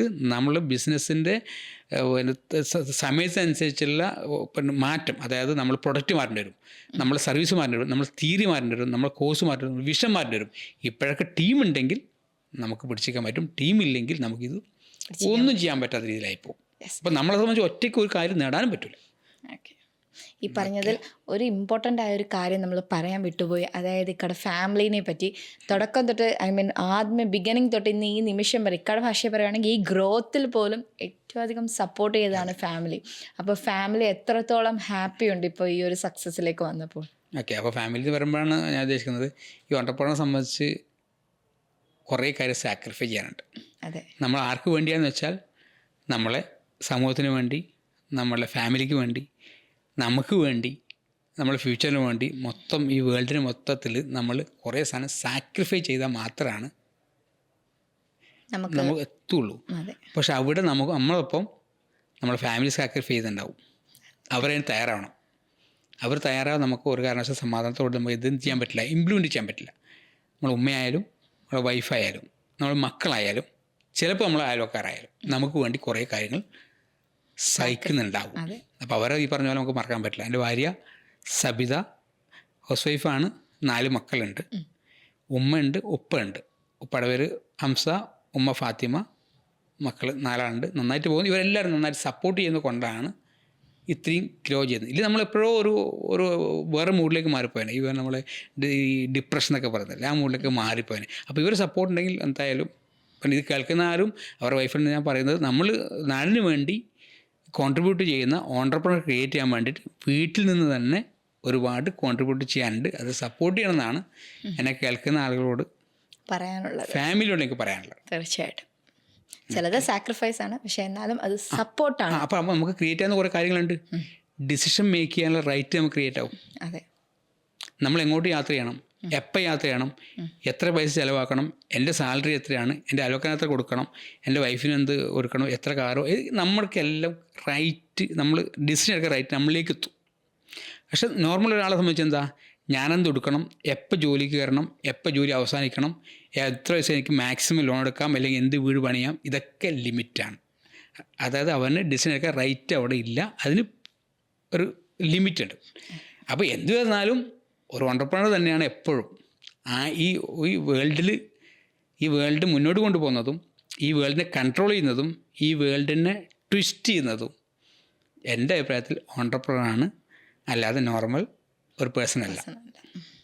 അതുകൊണ്ട് അവർക്ക് ഒരുപാട് ഈ നാട് അങ്ങോട്ടും ഇങ്ങോട്ടും കടപ്പെട്ടിരിക്കുന്നുണ്ട്. മ്യൂച്വലി ബെനിഫിറ്റ് ആണ്. അതെ, ഇത്രയും നേരം നമ്മളോട് ഒത്തിരി കാര്യങ്ങൾ, എനിക്കൊന്ന് മോട്ടിവേഷൻ ക്ലാസ് എന്നല്ല എന്താ പറയേണ്ടതെന്ന് എനിക്കറിയത്തില്ല, ഒത്തിരി കാര്യങ്ങളൊക്കെ പറഞ്ഞു വന്നു ബിസിനസ്സിനെ പറ്റി, ഓൺട്രപ്രണേഴ്സിനെ പറ്റി, മുന്നോട്ടുള്ള ഓൺട്രപ്രണേഴ്സിന് വേണ്ടി. സോ എല്ലാവർക്കും അത് കേൾക്കാനും മനസ്സിലാക്കാനും ഒരുപാട് സഹായിച്ചു. സോ ഫൈനലി എന്താണ് എനിക്ക് നമ്മുടെ പ്രേക്ഷകരോട് പറയാനുള്ളത്? അതെ, ഒത്തത്തിലുള്ളൂ. ഞാൻ ഇത് പറഞ്ഞേക്കുന്നത് മൊത്തം തിയറിക്കലൊന്നുമല്ല, ബുക്കിൽ വായിച്ച് പഠിച്ചൊന്നുമല്ല, എൻ്റെ എക്സ്പീരിയൻസിലാണ്. എൻ്റെ എക്സ്പീരിയൻസിൽ കുറേ പോരായ്മകൾ ഉറപ്പായിട്ടുണ്ടാവും. നേരത്തെ പറഞ്ഞാൽ പോരായ്മ ഉണ്ടാണെങ്കിലാണ് എനിക്ക് ഗ്രോത്ത് ഉള്ളൂ.